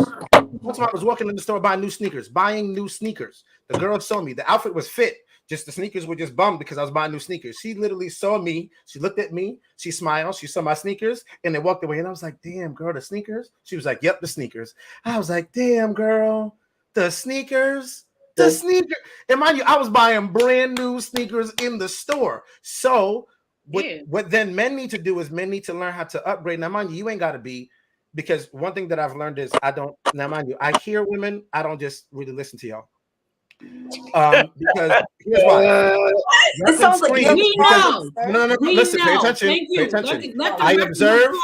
Pay attention. I observe more than I listen, because I've learned that you'll say one thing but do something else. Yeah. So, for instance, I want a man who makes $1 million or $100,000, but then next thing you know, majority of women will go for that $40,000 man, that $50,000 man. Shut up. Whoa, not even 40 or 50, 30 and 20. 30 and 20, but then also she got the assistant, she got the government assistant, she got all that. So she good. She set. So that's why she's gonna do that. If she didn't have that, that wouldn't be an issue for that guy. So it's like men have to realize, like, you have, and women do too. Like, women have to watch out for the nice guy. Nice guys are manipulative. They will let you. That part. They're the worst. They're the worst man to even be around. The sweetest guy I ever dated, was super manipulative. By the way, Be the Upgrade is on Amazon if you want to go purchase it at $25, and it's on Kindle for free. It talks about being the nice guy, by the way. So I'll just go into it. So wait. Go ahead, Gabriel. Wait, I think Gabriel wants to say all right. So if I can summarize this, I would put it as this, right? Life is pretty much a game. It's like Super Mario. You have to go and finish the task before you can go to the next level. Now, in this case, when it comes to unlocking certain women, it's not just necessarily about you paying and doing all this other stuff. Your appearance has to be on point too. Otherwise, what you're doing is you're doing it for no reason. You're giving her an allowance. You're being like, here's your rent, here's your car note, here's this, here's that. But all the time she's looking at you like, this guy is a fool. This guy is an idiot. If he would just care about his appearance, like, maybe I would actually give him a chance, you know? But some women feel like it's easier now. Let me just manipulate him. Like, he got this money. He may not look good, but his financials on point. So I'm going to make sure I get some bread out of this whole situation. And then at the end of the day, the same dudes who are looking for, sex in return, if you do not ask, you're not going to receive. You know what I mean? Like the Bible says, ask and you shall receive, you know? And I don't want to put it in that context, but in a general way, it's like, and I've said this many times before on Facebook, I said, like, yo, all the dudes that are flying women out here to Dubai and this place, yo, why don't you just tell her the truth? Like, yo, I just really want to have sex with you. I just want to kick it with you. And then that's it. And then be honest and tell the truth. But if you can't do that and your appearance is not on point and your swag is not 100%, you don't really have the right to ask for anything. Unless you know that you're on point, you shouldn't even try to approach someone that is outside of your price range or is out of your league or your field. We got to move on to the next topic, but next topic. All right. Okay. We agreed in the chat. Next topic. All right, so we're going to talk about how Christianity plays a part in relationships for those that are Christian or follow Christian values. So who wants to start off? Hallelujah. Start off. Come on, girl. Hey, lead the way. I feel like that's such a good question because I'm new to the whole Christian dating thing because I just used to go for whatever, unfortunately. You know what I'm saying? And I feel like God reveals so much to you. You know what I'm saying? Like in the people that you talk to, especially like, for example, right? You could date somebody that's like, okay, you know, I believe in God. I'm like, okay, you believe in God, you believe in Jesus? Are you a Christian? They're like, I know there's a higher power. But when I'm like down and out and I need someone to pray for me and be that spiritual support, like you're of no use. You know what I'm saying? So the Bible just talks about being equally yoked. And the more and more I like get into it, the more I understand it and the more I appreciate, having someone in my life that's a Christian, having someone that's, spiritually grounded and that knows Jesus and knows God. So I'll just start off by saying that. Okay. And I feel like that's solid. That's 100%. Because nowadays people, let me tell you something, people have this mentality, oh, well, they're spiritual, or they're agnostic, but they believe in God. Like agnostic is a person that believes in God, but doesn't necessarily have anything to do with religion. People would be like, God, if you just change him, like, I know you can. No, he can't. It's not going to happen. If you're in a relationship knowingly with someone that is not even a part of your denomination, as a matter of fact, someone that doesn't even worship Jesus or even have that type of relationship, it's not going to work. Let me say one more thing. When you are in the church, it doesn't matter what denomination you're in.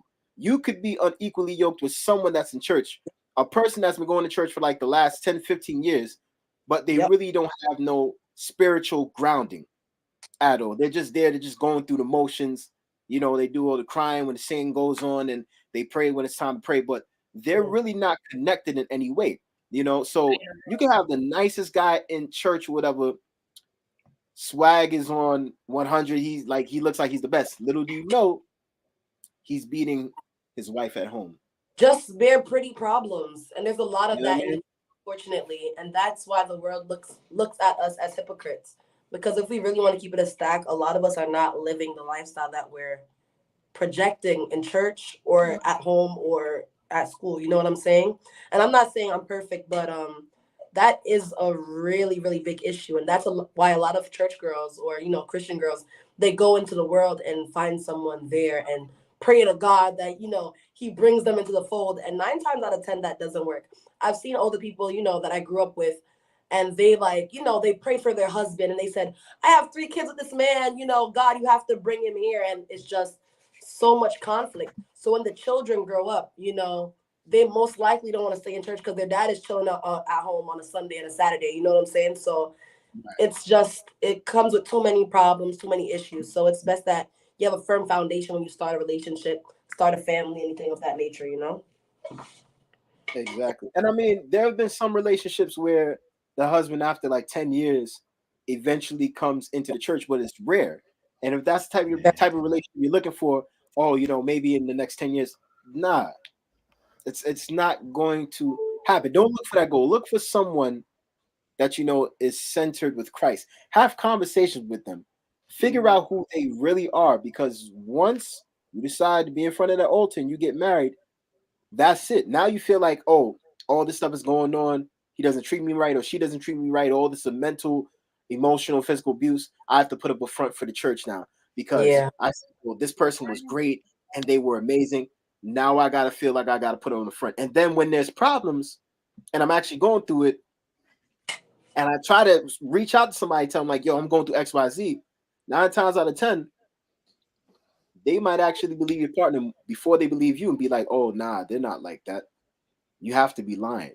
I think that's a big part of like a lot of our problems is that the community as a whole, everyone's trying to go on the front. No one wants to be honest. No one wants to be like, oh yeah, I got these problems. Like, well, let's talk about yours. Like everybody's trying to like point fingers and say like, oh, you shouldn't do this. No one's looking on themselves and like, yo, I need help. You got a whole moat. Yeah, you got a whole moat in your eye. You're looking at the speck in somebody else, talking about this is what you don't do. That's one of the reasons why I don't like me. I was in the church. I was an elder, still am an elder, I guess.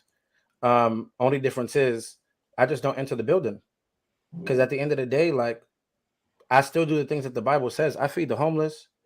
I sit there and help the fatherless and the motherless. Like there are things that you can just do outside.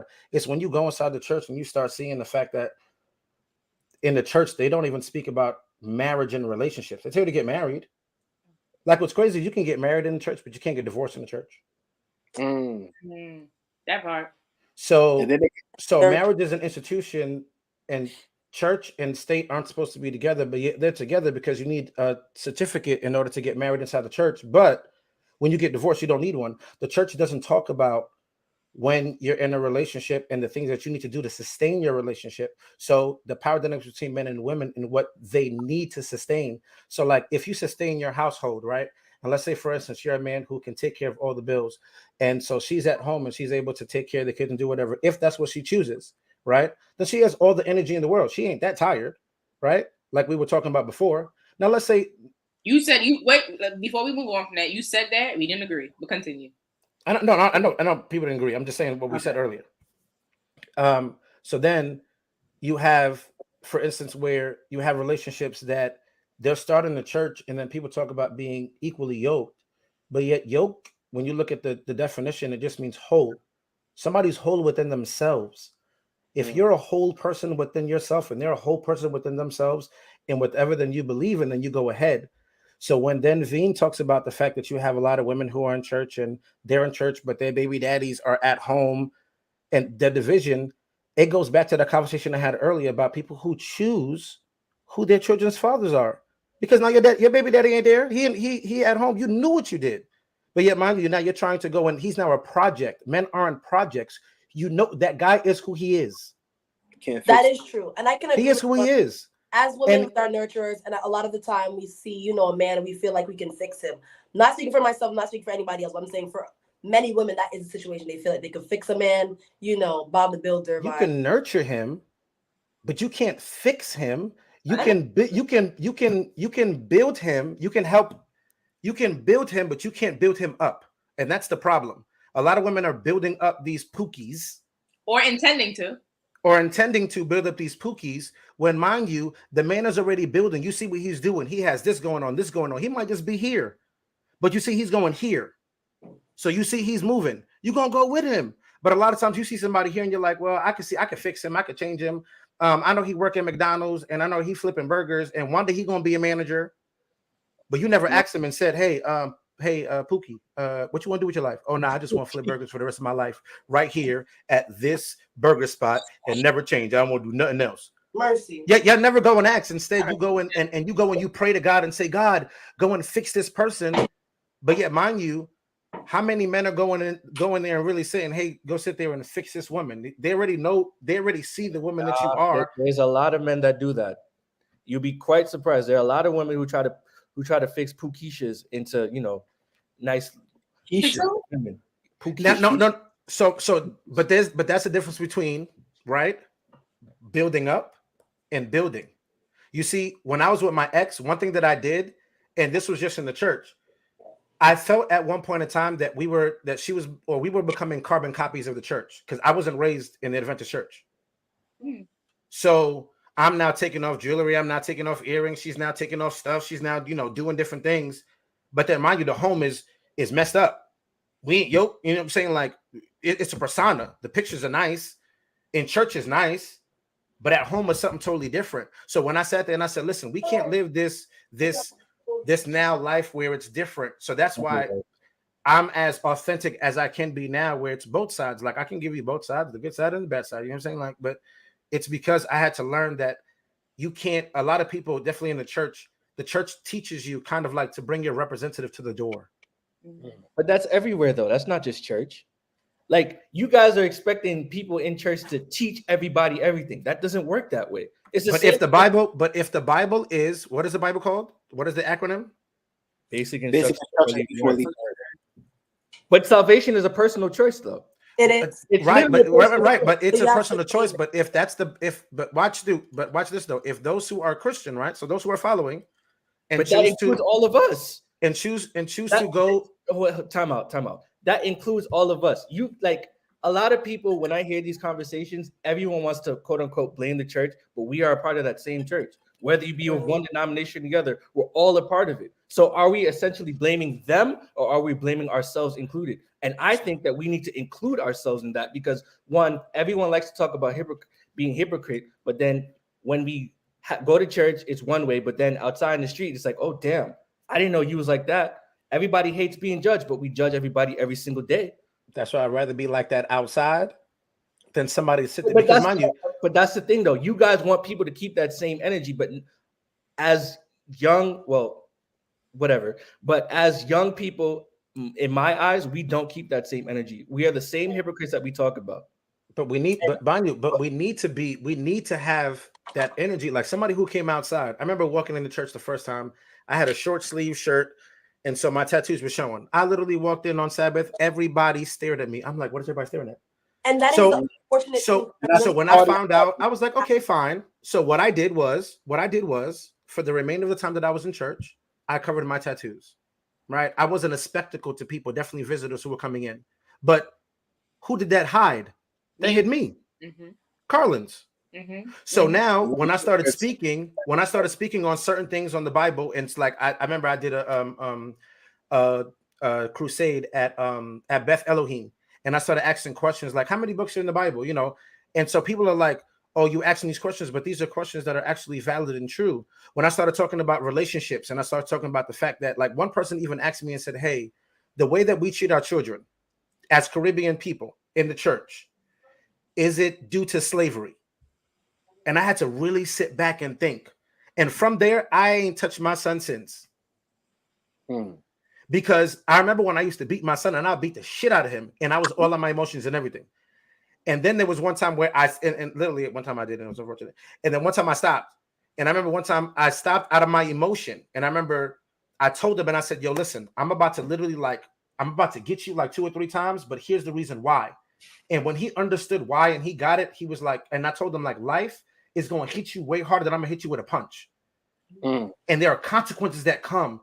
And you don't understand that it's not just a, hey, let's pray it away and let's just figure it out. No, there are consequences to what you do. The church don't teach. The church doesn't teach a lot of that. Definitely when it comes to relationships with people. Again, that goes. Wait. Let him speak, and then I'm gonna because children are raised in it. You're literally asking them to go back to your childhood and go back to children's church. And go back to what you're asking the children. You're literally asking the children to literally follow everything in the Bible and everything in the church, and not to be outside in the world. So if you're asking them to go do that, right, and not be outside of the world, then they have to literally be and look a certain way. Yet, mind you, they're not in the church 24/7. That's not their home. But you want to go back. If you want to go back to the Bible actually doesn't talk about the church, the building being your home. It talks about your house being the church. I agree. So mind you, the church building. That's the thing, though. You have multiple people in a building coming from different households, right? And they're all coming together in one building. We are the church, but we have different households. And the reason why, and I'm going to say this, the reason why there's so much division is because there's no structure. Everybody loves to talk about, oh, we need to be free. We need to be this, that, and the third. But look at the Muslims. They have structure. Look at the Jews. They have structure. Do we have structure? No, we don't. Hold on, Ray. Wait. Let me get this off. Look at our communities. They look like third world communities. Why do you think that people, when they get money, right? When they get money, they leave the hood. Why? Because they go to communities that have structure. What church is supposed to do is to give structure. And a lot of times when people talk, when they talk about, oh, we need to have more love and all this other stuff, that's that LGBTQ stuff that they want to bring into the church, right? And I'm only saying that because everything, oh, it's about love, it's about love. But the biggest people that talk about love are the ones that judge the hardest. And I'm going to land my plane. All right, hold on. Let me say something. Ray, hold on. Ray, you just placed accountability on the church. The first thing you said is like, yo, we're accountable for what we do and all this other stuff. Now you're talking about the church. Where, like, what is it that we're doing, brother? Are we going to play the church? We have to. Everybody. We are the church. I was gonna say that we are a product of our environment. I grew up in church. Everybody. Hold on, really quickly. I grew up in church, right? And I was like, oh my God, these people are so judgmental. You feel me? I wasn't having just straight bad experiences. But as I got older, I realized I was picking up some of the habits that I was taught. And that is a slippery slope. If you're not catching these things really quickly, it's easy to just get into your system and become a part of you. So I don't know exactly where Ray was coming from. I understand where you're coming from, but with the church and us, like, it's really interchangeable. We are the church. You know what I'm saying? Like, we literally are. But that's the church is the hospital. You know what I'm saying? Like, but you're not the building, though. First of all, we're talking about the people. The people make the church. Exactly. The church building, in terms of your church and community, if your church closes its doors, and the community does not miss its presence, what were you there for? Nothing. Okay, But hold on. because you know Isn't the that the thing pandemic all about happened and churches had to close their doors immediately. A lot of these communities was just like, okay, But how many there's churches less, are really there's for more the parking community? now. That's the only thing they missing. Like growing up in church, we right by Jamaica Avenue. Like we right there. People got to pass the church to get to the bus stop. We serving food every Saturday. Wednesday. But you telling me you got to have a risk management meeting if somebody come in here and they hungry? Why you don't have no PB&J sandwiches? Why you don't have no prepackaged food? Why you always got like and people really think that outreach is just having a pantry. People have more needs than hunger. Why somebody has to beg for a light bill to be paid after they've paid tithes for the last 5 years faithfully? Why do Bible workers have to go outside and get paid to go and preach the word for a crusade when people literally, when the building door still can't lock properly? But then that's confusing. So what is the so the building itself that the church is supposed to house people in, right? It's supposed to be dilapidated, and we're just supposed to come in and with our nice shiny suits like Puff Daddy in the 90s and just worship together, right? While the building is looking terrible. Come on, bro. You know what you should do? You should worship at home, right? This is what you should do. Because here's the reason why most of the relationships don't work. They are too busy being inside the church instead of being at home. If you chose that man to be a leader, right? And you really responded to what he's leading. Mind you, he might not lead you to the church building, but maybe the church is your home. You choose. Women choose the building. Just like men choose their baby mothers. Men chose to nut up in these women. Literally. Hey, listen, watch this. You ready? Watch this. No, you're right. Pay attention. Ray. Watch this. Here's the difference, right? Because we're talking about sex, right? Because women can't nut on us, right? Women can't nut on us, right? So here's the difference, right? Men are going to naturally go, and when they have sex, they're going to go and nut, right? Now, here's the difference. Here's the difference. It don't matter no more. Here is the difference. Here is the difference. I'm waiting. The difference is this. When we're sitting there and people are having sex, right? Okay. If Planned Parenthood, let's go back to if that didn't exist, there are women who literally go in the drones in our community, who go in the drones when they do not want to have a child. Hey, this is where I'm going to go. Right now, mind you, we don't have the option as men because that's not our body, that's not our biological nature. But you have men who are literally who have suffered, who they wanted children. A woman was pregnant. She sat there and said, I don't want to have this child. I wanted to abort this child. You've never thought about that man and how he feels about not having a legacy to pass on.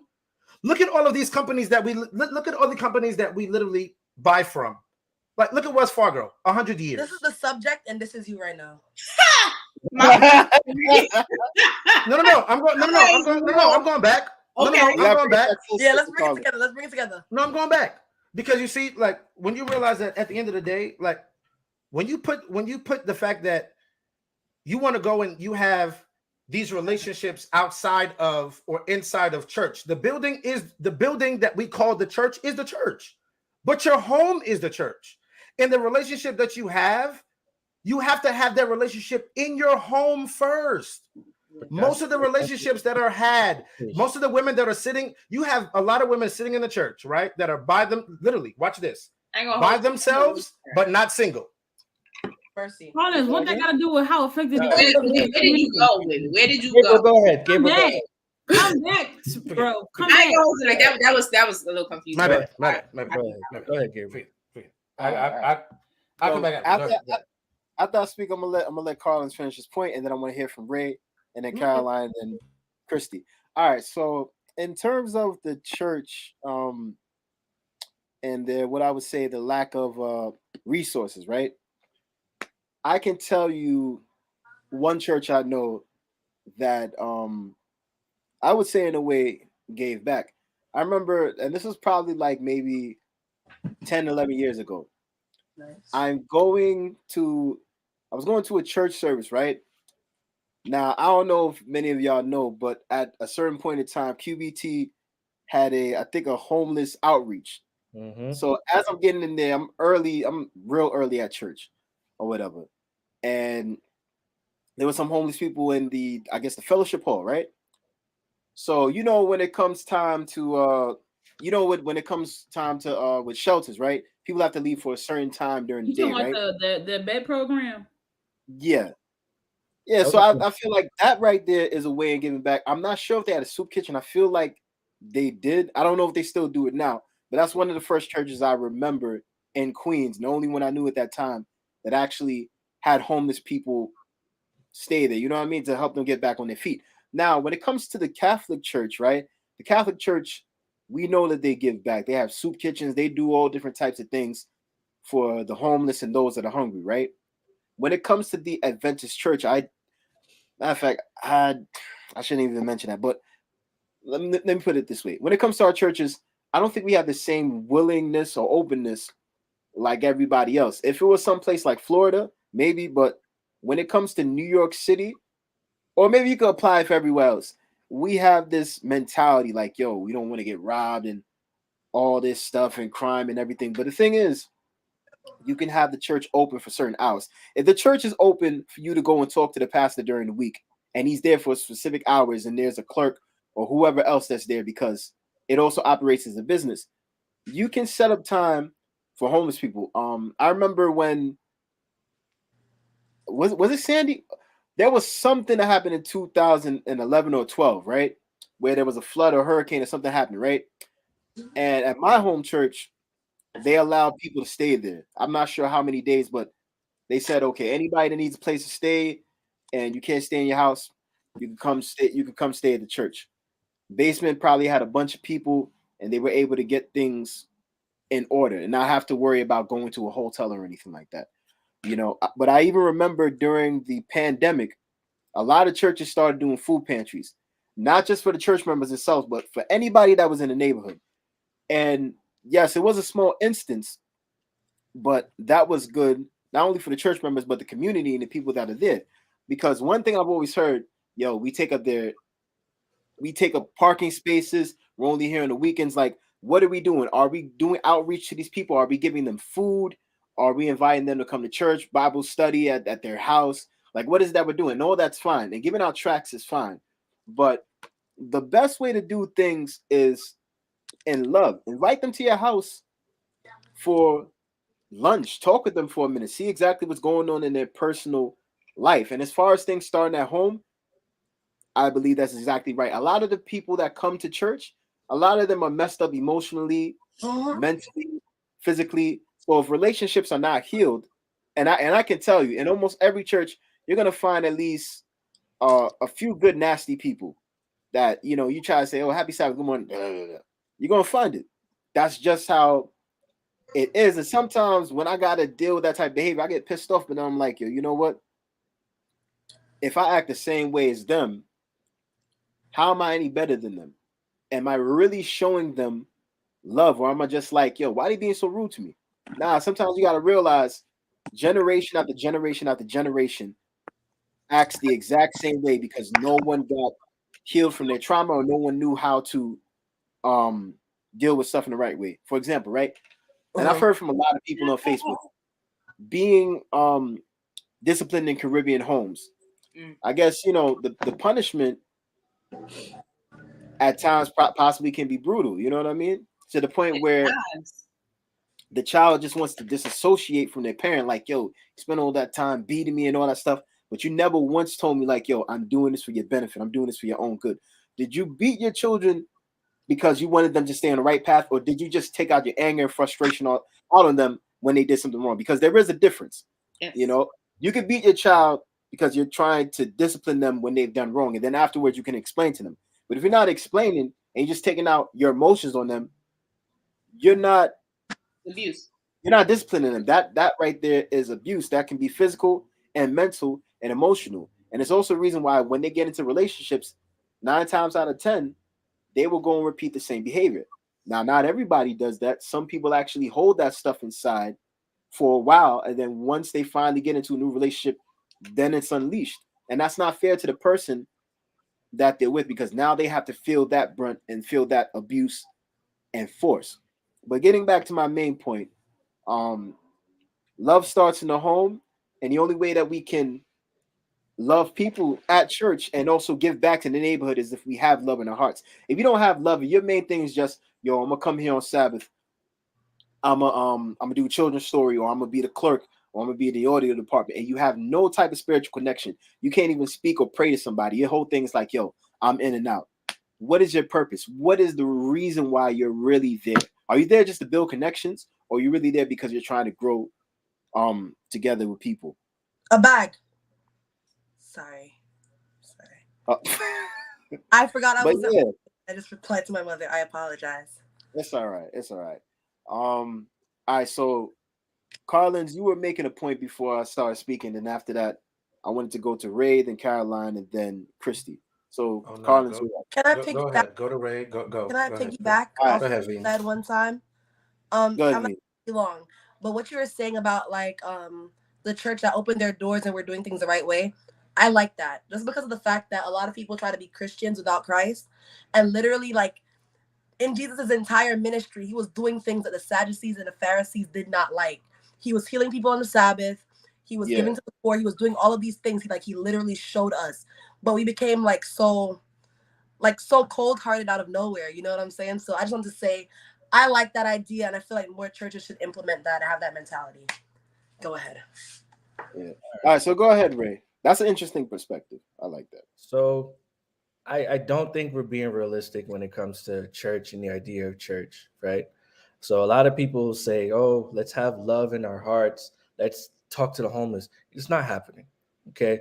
A lot of people are not going to sit next to a homeless person. A lot of people aren't willing to give money to a homeless person, and let alone invite a homeless person into their household, right? If you have kids, right, you're not inviting a homeless person to their household. Oh no. You live alone. You're not inviting a person to your house. Nope. Right. And on top of that, if you have family members, you're not inviting a homeless person into your house. Why? Because the first thing people are going to say is, oh, if that homeless person attacks you, oh, why'd you invite them to your household? Right? You knew that he was homeless. And this is what I'm saying, that a lot of us. Your home, though. Huh? We're not saying to invite them to your home, though. I mean, that's what you said. We're talking about church, bro. We're talking about church. He was referencing the church at home. That's exactly what you said, though. Because what I said was that love starts in the home, and the only way that we can give back to people at church and do certain things, like do things for the homeless, is if we start. Okay, all right. I see exactly what you mean. But go ahead.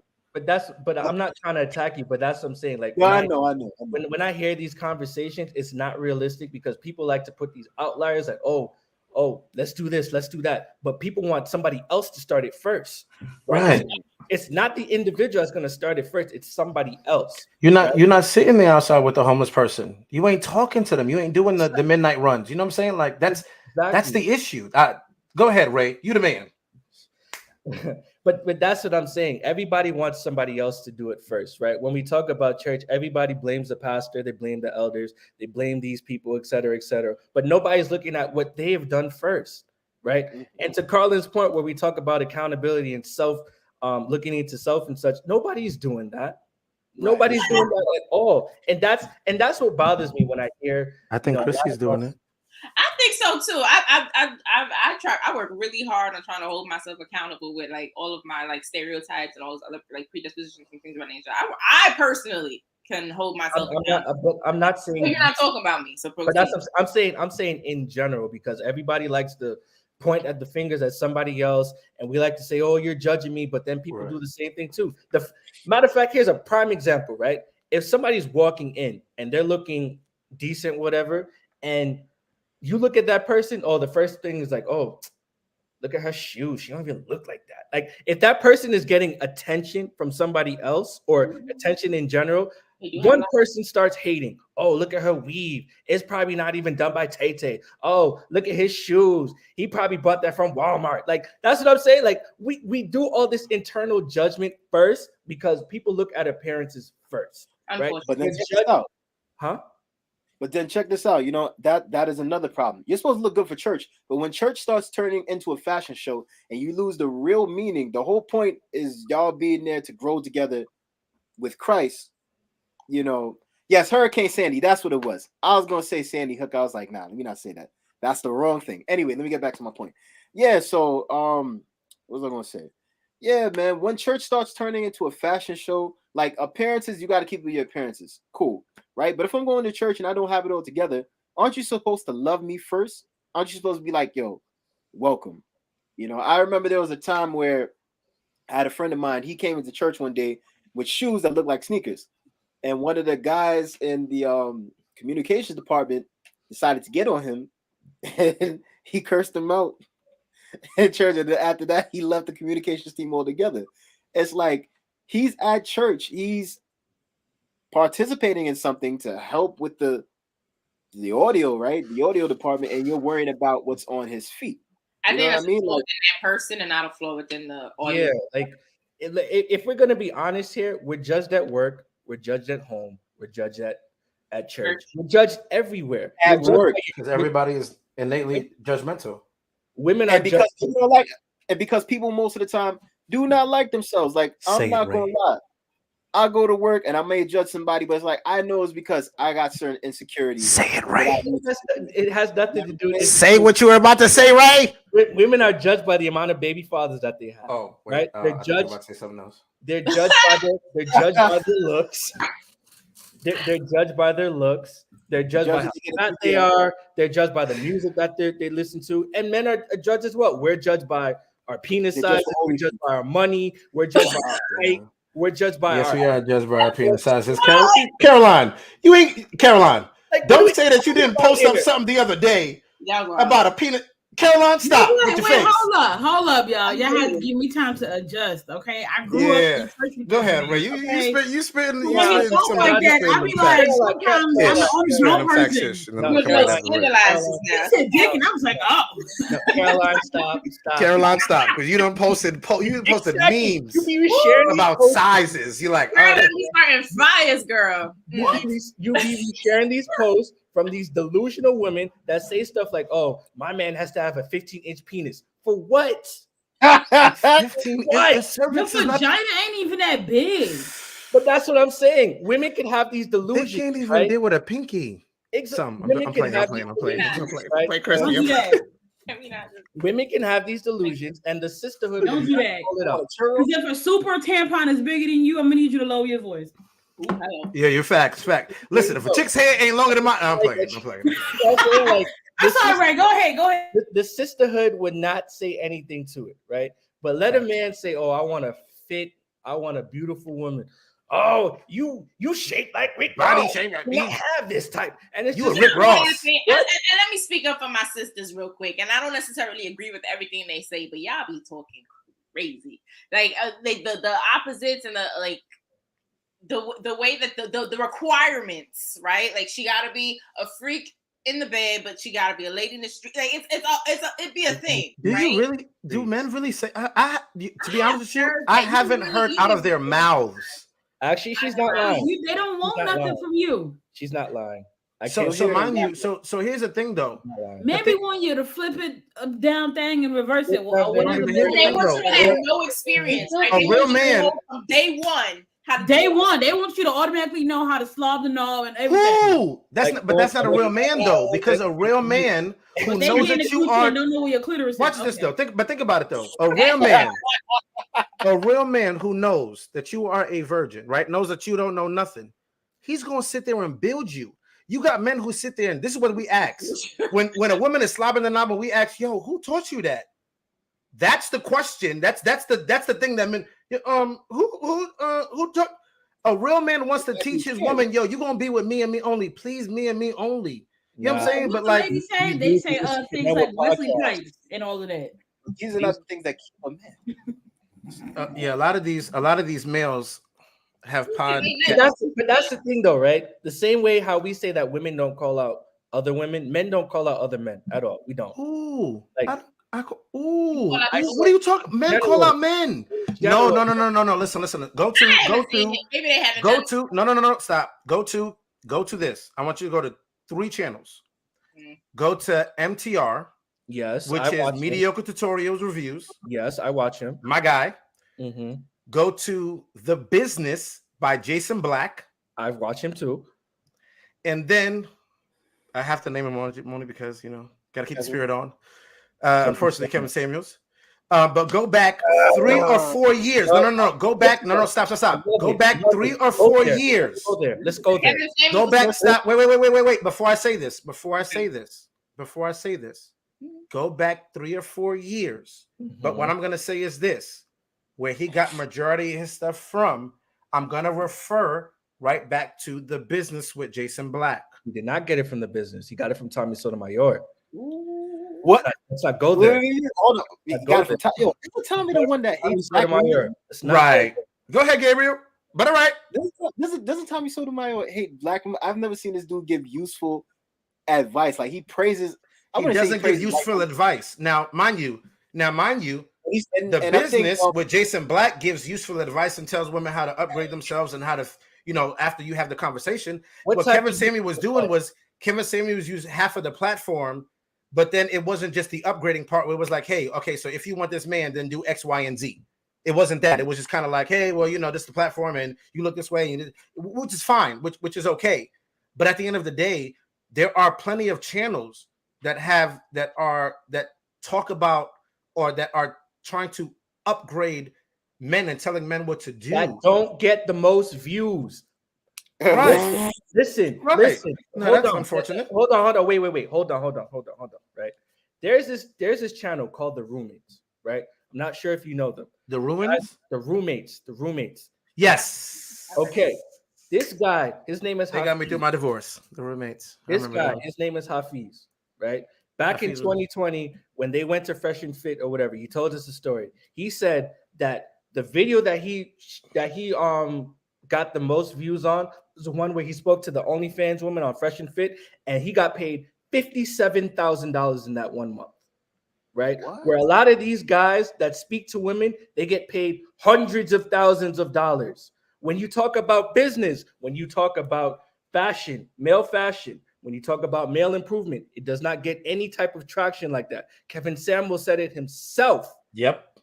He had the most issues when it came to men and in their improvement. That's the reason why he did what he did. And I appreciate him for that. Hold on. Okay. Hold on, right? When Kevin Samuels was speaking to men about improving their fashion, the first thing that they said, oh, this nigga's gay, right? Really? When he told yes. When he told that man, and excuse my language, when he told that man on that stream that he's a fat fuck. Yep. And he had a small dick. He was 300 plus pounds. That shit was hilarious. $20,000, $1,000 a month or whatever, right? He got the most traction from men because men are saying, oh, who are you to tell another man something, right? The reason why most people love Kevin Samuels was not because of what he said to men, but was what he said to women, right? A lot of people, every time you ask them, oh, what did Kevin Samuels teach you? Well, he taught me how to choose the right woman. Had to do with women. A lot of you men are not being honest and saying the reason why those are the incels or whatever is because of a woman, not a man, not because of you want to upgrade yourself, is because of how to deal with more women. So mind you, that's so mind you. Now mind you, I can't speak for the men, right? And actually, I don't even want to speak. I don't even have to speak for myself right now. What I can say is this though. I agree with you, right? I agree with you because I started to hear a lot of guys all of a sudden kind of like switch their talk about how to get women, but yet, mind you, you're not even the guy that the woman would even pay attention to. So what you're doing is even irrelevant.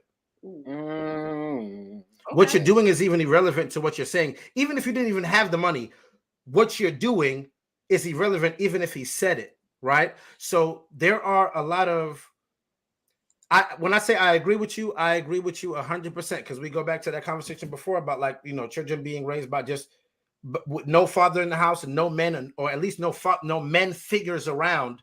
You are going to get an influx of males who go around and sit there and are mad at women about nothing. She didn't pick me because I have a penis. What?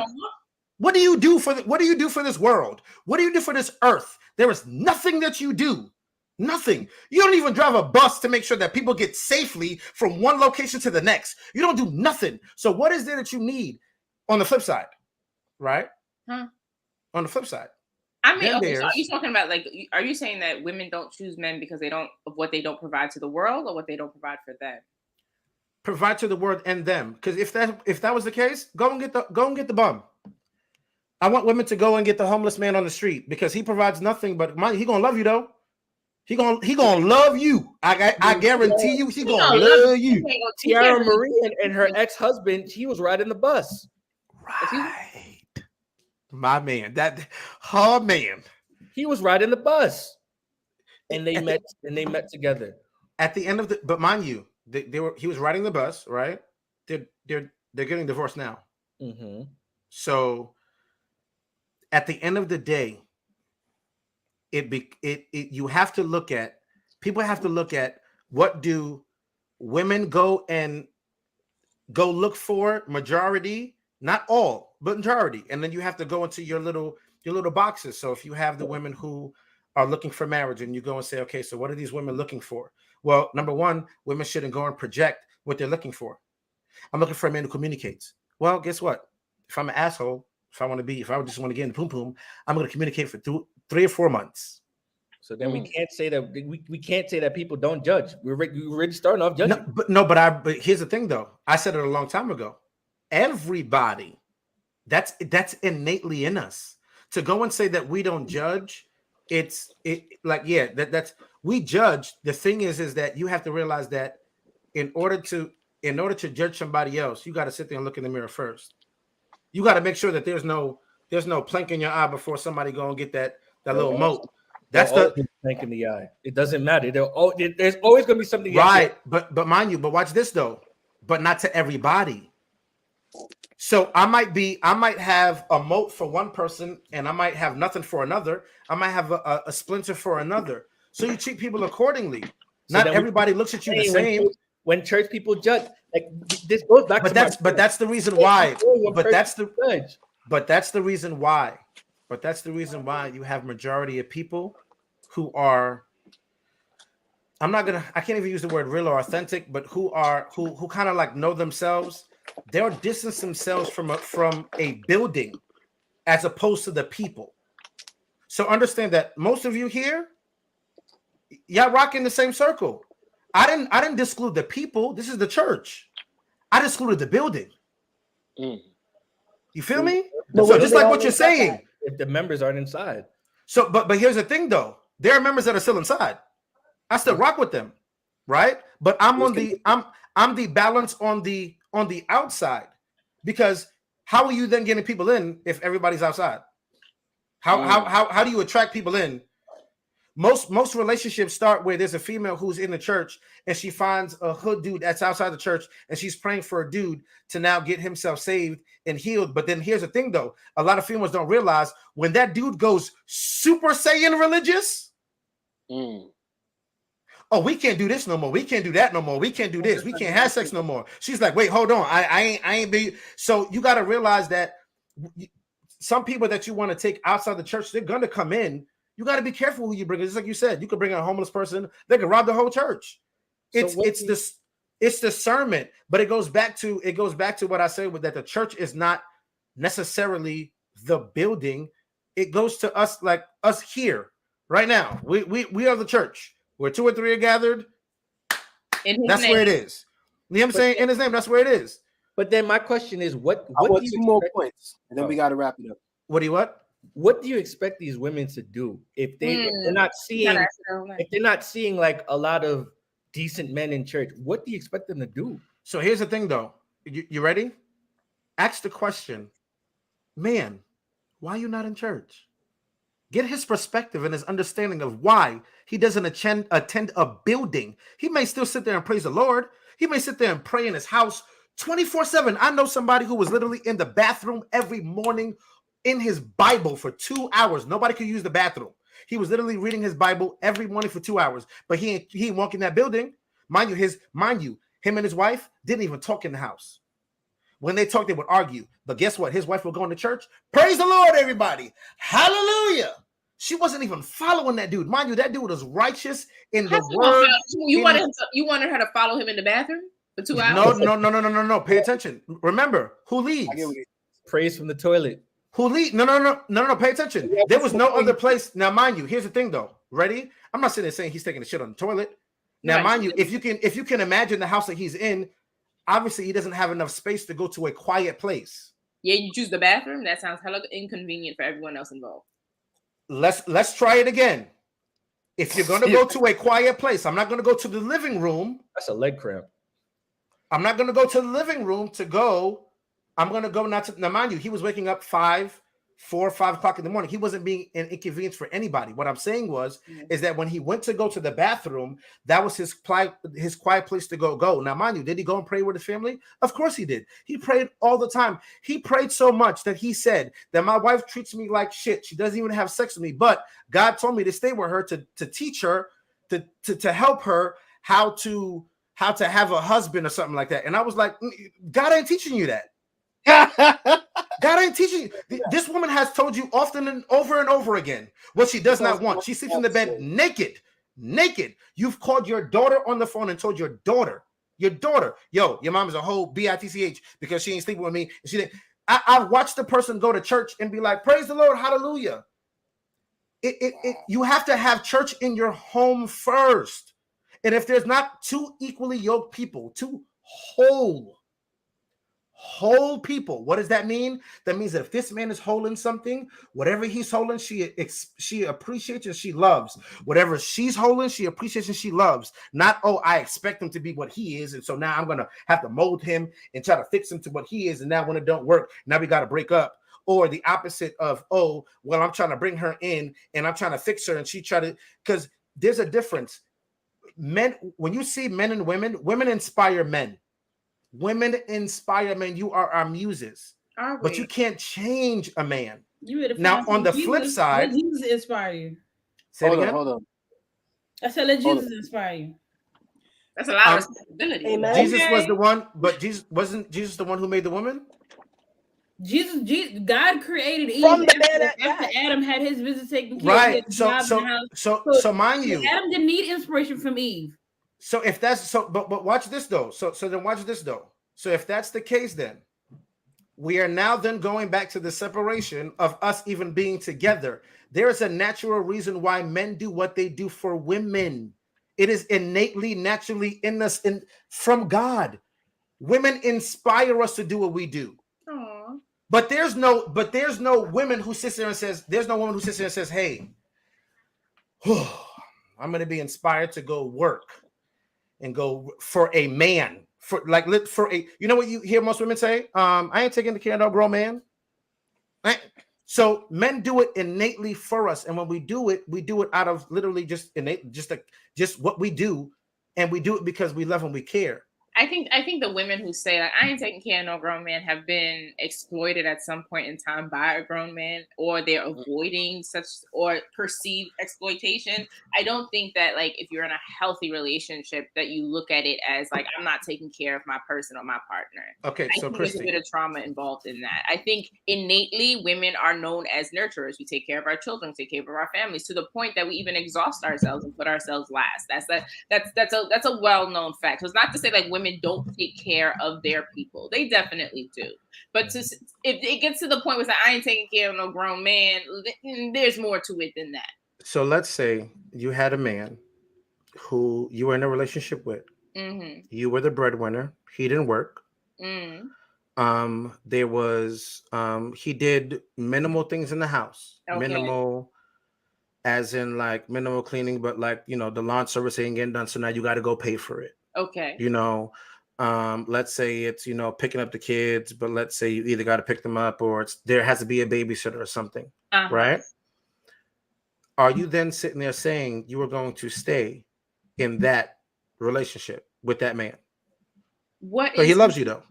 Well, that's good and well. I'm happy that he loves me, but is he being an actual partner for me? Because it sounds like he's just another child that I have to take care of. Right. And that goes back to exactly what I was saying. We're different than power dynamics, different than you're not going to hear a man unless you hear males, not men. Males sit there and say, I ain't taking care of no woman. We got to go 50-50. That ain't in real men to go do that. The dynamic you described sounds like exploitation. it sounds like the dynamic that you just described, like a woman who's the breadwinner, right? Who has to earn the money and then come home and take care of if the man is not doing, let's flip it. Let's say the man is doing everything. Let's say the man is doing everything in the home. Whatever the woman is doing in the home, she's doing, right? No, you said she's doing. So is he doing everything in the home, or everything that she does, that she's supposed to do as a woman, he does in the home while she works. He's done in the home, he does. Gets done right now. At one point in time, when you hear the majority of women talk, do you sit there and hear them say, I don't want to work anymore. I'm now tired. What are now you going to go do that I can now go sit down and do what I want to go do, which is be in the home and do all that? That's the difference. You're not going to hear males you might hear, but men you're not going to hear and say, well, I just want to sit at home and just, do nothing and you go work. You're not going to hear them. You're not going to hear real men sit there and say that, because innately, that's what we're going to go do. I want to go provide for you. I want to go take care of you and the children. I want to make sure that you're not in danger in no type of way, shape, or form. You might sit there and think that might be exploitation. That might be, you being on lockdown. But if you're outside and you're the love of my life and I don't know where you are, you know what I'm saying? Like, there's different things that men want to go do for women, but you hear the majority of women now sit there and say, I don't want to take care of a grown man. Yet, mind you, you're not going to hear a man sit there and say, I'm not going to take care of a grown woman. The only reason why we say that now is because of the term independent women, where, oh, I'm independent, I can do for myself. Well, if you can, then boo-boo, go ahead and do it for yourself. But if you're interdependent, that's a different story. I think traditionally, right, men are the breadwinners, women stay home. That's how it's been for quite some time. Since the rise of feminism and all the yada, yada, yada, women have been able to take, have a bigger presence in the workforce. Like, they're able to make their own money. And sometimes in their marriages or in their relationships, they are the major breadwinner. Yes, right? Now, in that case, if a man is at home, right? And I'm not judging anybody's dynamic. What works for you and yours works for you and yours. Is that what's going to work for me? Who knows? Like, I'm not against it. I'm not for it. Like, it's individualized per case, right? But the dynamic that you described, that he's home and he doesn't want to work, right? He doesn't want to work because of X, Y, Z. He's comfortable just doing all of this. If that works for her, then that works for her. But if she's coming to him, right, and this is just coming to him as a partner and saying, like, I'm tired, we need to do something else, right? And he can't say, like, I don't want to work, so you're gonna have to figure that out. Because then that becomes a problem of, like, listen, I have a problem and you're not willing to compromise or to even bend a little bit to solve it.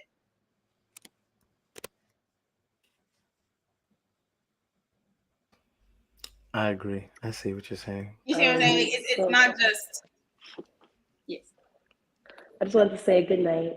It's been a wonderful conversation. You guys are so dope, so intellectual, so intelligent, and I hope we can have this conversation again, okay? Okay. Stay safe, babe. Thank you, honey. Bye. I will say that, number one, Christine, you talked about feminism. I tell people this all the time. Feminism at its core, roots and inception, is not for us. No, sir. It is not for you and I. Because if it was for us, they would have advocated for our right to vote, our right to be independent, our right to own property, bank accounts, etc. At the same time as then, we didn't get our right to vote, etc. until around civil rights movement. That's number one. Number two, I feel like what we lose in terms of relationship is the concept of partnership, the give and take. I'm under the mindset of you give 100, your partner gives 100, so that when you're only able to give 70 or 30 or 40 or whatever, what they have poured into you, you're able to pour back out when you don't have for yourself, right? I have no problem being a working woman. Mm-hmm. My husband works. I have no problem contributing to the household. My only issue is the mindset of, like, you going to do 50-50, as you call it, of the bills, or you working outside the household. But when you come home, I'm expecting you to 100% of the home front. That, again, leaves the wife to handle all the responsibilities, and you want her to turn around and cater to your needs. I was telling somebody yesterday, you want her to raise the kids and cook the food and then turn around and provide for your needs, mental health, and your sexual needs as well. I'm gonna need you as a man to pick up some slack. No, I'm not done. I hear you breathing heavy. I'm not done.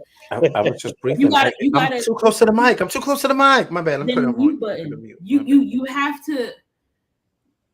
I'm one who's advocating for helping, for the woman helping her male partner and the men helping their lady partners. You come. It's just like there should be no slack if everybody's on one accord. Yeah, you gotta fit in where you gotta where you fit in, so to speak. It's not just that. It's like you wake up in the morning every day and you are intentional about doing what you can to lighten your partner's burden. You have that mindset, and then they have that mindset. Mm-hmm. So it go back and forth. There was a time like my husband and I were living and working with kids, and we both got sick. But we had the intention that like the kids got to get taken care of, so we got up. We may do, but when we lay back down, it was like, all right, let's restore ourselves so we can go back out there. A lot of times now in the dating field, it's like I and what I want, but nobody knows how to like we or like team effort. Like when you talk, I'm Team Adams because it's us, partnership. If one person is down, I gotta handle it. If I'm already up and the baby is sleeping, he's like, I can take the baby. No, y'all sleep. You handle the baby, and I'll do everything I need to catch up on. So when you wake up, me and the baby we can just leave. It's partnership.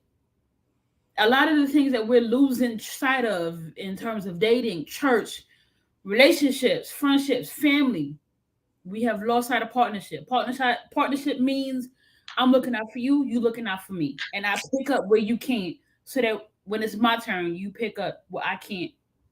Right? Yes, ma'am. But the sad reality is that we can't do so much. That was beautiful. You should have just left it like that. You should have been like Caroline Housewives. No, I love you though. I love you though. Because it's crazy because I'm thinking about I was thinking about somebody who said something like a rich person, and they were talking about if there are things that you can't do, you go and you pay for them. Right? Like a nanny. Or, like a house cleaner. Mm-hmm. And when you pay for a house cleaner, then it alleviates you from doing the things that you have to go do, which you can then spend more time with your family or, with your friends or, doing your work. So I think that right now where we're at is that we don't even have, we're not in the income bracket to where we can enjoy the pleasures of other people, to where we're in a partnership. And when you realize what a partnership is, it's equal balance on both ends. So partners don't, if you look at like a partnership and like a law firm, there's not a leader. They all share the same responsibilities. The question is, do you want to share the same responsibility as your next partner? If that is, then okay, I rock with you. If you don't, then let's be what it is, which is like a CFO, CEO, CFO. With a CEO, I'm saying, they're the face of the company. They're the ones who get the brunt of everything. They're the ones who get the hit. They're the ones who are on the news. You don't see the CFO on the news. You don't see the COO on the news. You don't see the employers on the news. Why? Because the leader is the one who sits there and takes the brunt of it. So are we allowing men to sit there and want to go and take the brunt of everything and sit there and say, hey, listen, I'm going to go and do all these things? Or do you want a partnership? Words are very important, and words have energy. A lot of women want partnership, but don't want a team. The team is different. Everybody plays a different role on the team. Michael Jordan, Scottie Pippen, Dennis Rodman, everybody plays a part on the team, but a partnership, it's equality. And if it's equality, you gonna get what I get, boo. There's no feelings towards it, because now when it comes to feelings, I'm gonna have to get all of that out the way, because you've asked for a partnership as opposed to either a relationship where then we can determine what's going on, or just simply, hey, like, this is what it is. People are the sad, not even the sad. We're in a stage right now where, just like Ray said earlier, there's accountability and there's responsibility, right? But I can sit there and I can say all I want to the people, but I can't sit there and go and follow them. I can go and try to help you if you go and ask for a response, or sit there and say, hey, how can you help me out? And I can go and help you out through that way. But majority of people, when you look at how society is and just how people are in general, they don't really want the help. They don't really want the help. If you go, even look at church. Look at church. Look at the majority of the people in the church are these people right here, right? These are the people who sit on the fence. They don't even know what they want to do. These are you and I. Sit on the fence. Well, sometimes we do some things, sometimes we don't. We here and there. Then you got the super Christians. The super Christians are the ones who turned 40 and over, who forgot anything they did before, and just like, oh, they just be judging you on anything. And then you got those on the bottom who you literally can't save. The ones who come into church and they just be like whatever, or the ones who just outside and you can't. You got to deal with reality. And reality is that who do you focus your most time on? Do you focus your most time on the one that are on the bottom? Do you focus your most time on the ones that are in the middle? Or you focus on here? We are at a point that we need to be here and then need to tackle all of the issues that are here and to be accountable.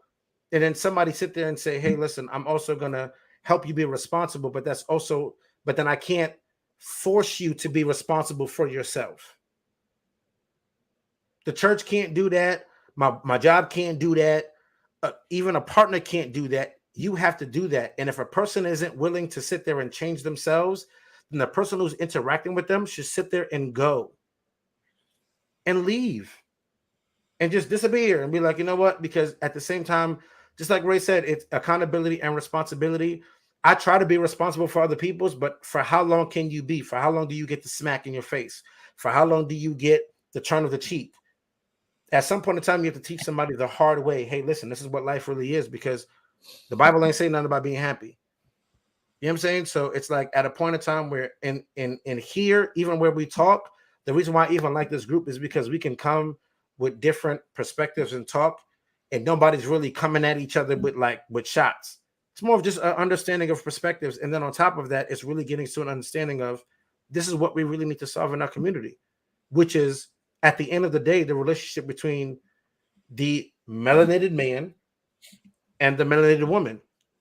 And until we can understand who they are as a man and as a woman in nature, we don't have nothing, because we just perceive in our head what we want. I just want this guy to be what he wants to be. No, that's who he is. That's what he is about. If a man is visual, he's a visual person. A man sees a woman and looks and be like, yo, I want that. A woman looks and she in her head has to sit there and think about, how's this gonna go? You know what? This might be nice.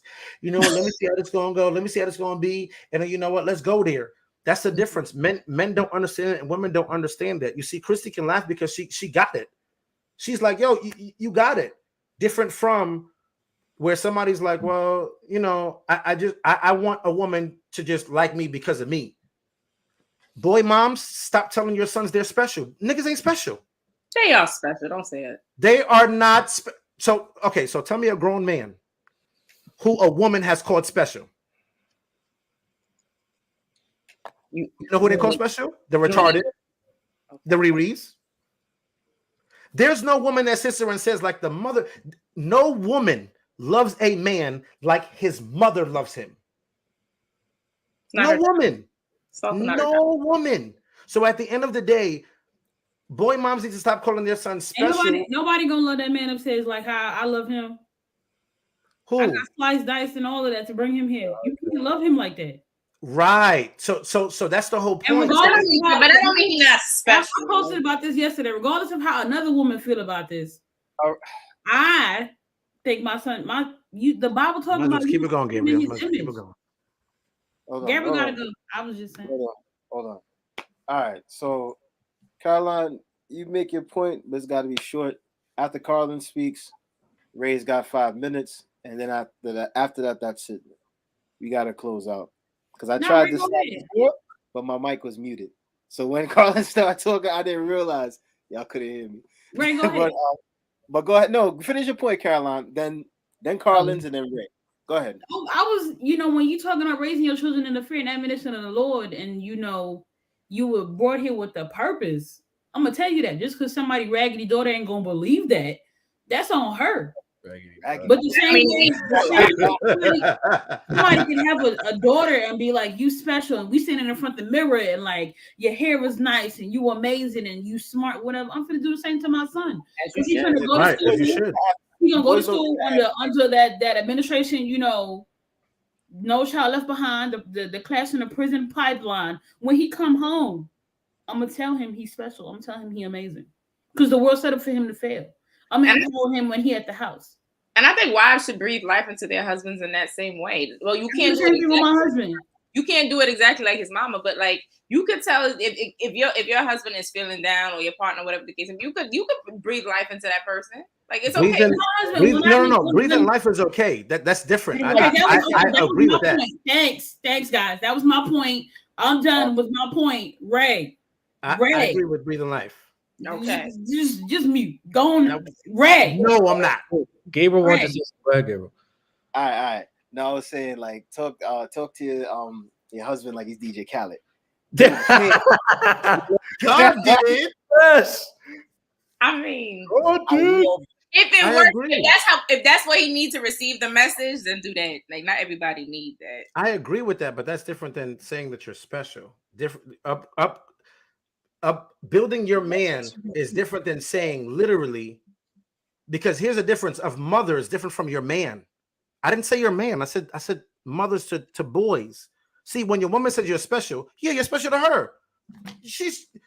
You're special to me, bro. Like, but now when you're talking about a boy who now thinks that the world thinks that he's special, and then when he goes outside and the world is not treating him special, yeah, I set that boy up for failure. That's what I'm talking about. I'm not talking about building your man up. Building your man up, yes, that's what a woman should do. Nurture your man, build him up. Boy, you the best man in the world. You got the greatest nigga in the world. You the man. Do that. But when it comes to your sons and you're sitting there telling your sons they're special and they're literally doing, and mind you, your son ain't doing nothing. He's literally kicking dirt in the feet. He's not doing no doctor ambitions, no lawyer, nothing. What you want to sit there and say? You special? And he gonna walk outside and sit there and say, hey, girl, when he gets older, love me because I'm special and because my mama told me I'm special. That's them incels today. That's some incels today. That's what Ray and I are talking about. Let me say one thing. Ray. My bad, Ray. Go ahead, Ray. Let me say one thing. Let me tell you something. There's nothing wrong with telling your son that he's a king. Well, let me stop saying that. There's nothing wrong with stop that with two because he ain't got no kingdom. Hold on, but let me say something. Come on. Teach that boy how to be self-sufficient. Teach him how to pay bills from a young age. Teach him how to fix a car. Teach him small things so that when he gets to the age of 18 or 19, he is sustainable. He doesn't have to spend 4 or 5 years in college figuring out what he wants to do with no job, struggling to pay student loans and all these different things. Let's start teaching these kids trades. Let's start teaching these young men trades. So, you know what I mean? Send them to Apex Technical School or Lincoln Tech, whatever the case is. You know what I'm saying? Make them self-sufficient. Because there's only for so long you say he's a king, and the next thing you know, dude is a bum and not doing nothing with his life. You know what I mean? Floating in and out of a job. And like, let's start laying down the plan. And that goes for, and that's for the men. Talk to kids. Women, do the exact same thing with your male children. If you do not have a father there in the home, please put your pride to the side and be like, yo, I have to think in terms of how a man would think so that my son can survive out here on these streets and be the type of man that he needs to be, and not the type of man that's running away from police or in trouble with the law or just whatever, you know. But Ray, go ahead, make a point, and then after that, we'll appeal song plays in the background. After that, we'll be done. Go ahead, Ray. All right, so to wrap up what we spoke about, the 3 various topics, the big reason why in the Black community we have so much animosity is because we look at each other as competition. Right? Men do it to women, women do it to men, older men do it to younger men do it to older men, older women do it to younger women do it to older women, right? So the basis of everything is that we have to stop looking at each other as ops, and we have to start creating structures. In other cultures, there's a structure, right? In our culture, we embrace the Pookies and the Pookishas, right? The Ray Rays and the Renenes. We embrace all of it. It's in our music. It's in our, I don't want to say dance, but it's basically in our music and our media, right? Everybody want to be the top drug dealer All the girls want to be the top Jocelyn Hernandez. Like, we have all of this within our culture, right? The first thing that we need to do is we have to start separating from that type of behavior, because ratchet culture is a part of our culture. Anything that's bad, if you've noticed, anything that's bad, like a lot of the off-brand white people that try to come into our cultures, i.e. the Ice Spices, the Drakes, and etc., right? They try to market to us because they know that we're going to off-brand white people. He did. Yes, off-brand white people. Yes, the off-brand white people, right? They try to market it to us, right? Your Cardi B's, your G-Eazy's, and etc. Your MGKs, all these guys, right? And once they get what they want, they move on and they move into what they really want. The Miley Cyruses of the world, right? We allow people to come in, they disrespect us, and we allow it. We're basically cucks for white people, if you want to put it that way. We're cucks for white people. So if we had some type of structure from birth to the day you die, etc., then that way people will start to respect us more, because in the long term of it, right, we are at the bottom, Black men and Black women. And our economic downturn, we're going to be a permanent underclass by 2050, 2053. So we have to have some type of structure. We have to have some type of guideline, and we have to have some type of discipline. And that's it. There you go, Ray. Thank you. Cute man. Yep. All right, Gabriel, this is your chance. You're on mute, friend. You're on mute. You're on mute, friend. Oh man, all right. I'm glad I caught it. Now I was saying Joe Clark been trying to tell us this since 1989, but let me stop now. You a whole idiot. He said Joe Clark. You smoke crack, don't you? Boy, don't you smoke crack? It kills your brain cells, son. It kills your brain cells. You smoke crack. I think about that movie right now, man. All right, so I want to thank everybody for joining us tonight. This was definitely explosive. I want to thank Caroline A, Ray, the Upgrade, Christy, Veen. We were supposed to have someone else on tonight, but things happen. It is what it is. We will be back next month, and we'll let you know the next time we will be doing another live broadcast. From the Meeting of the Minds podcast, y'all take care, and thank you for watching. I'll see y'all.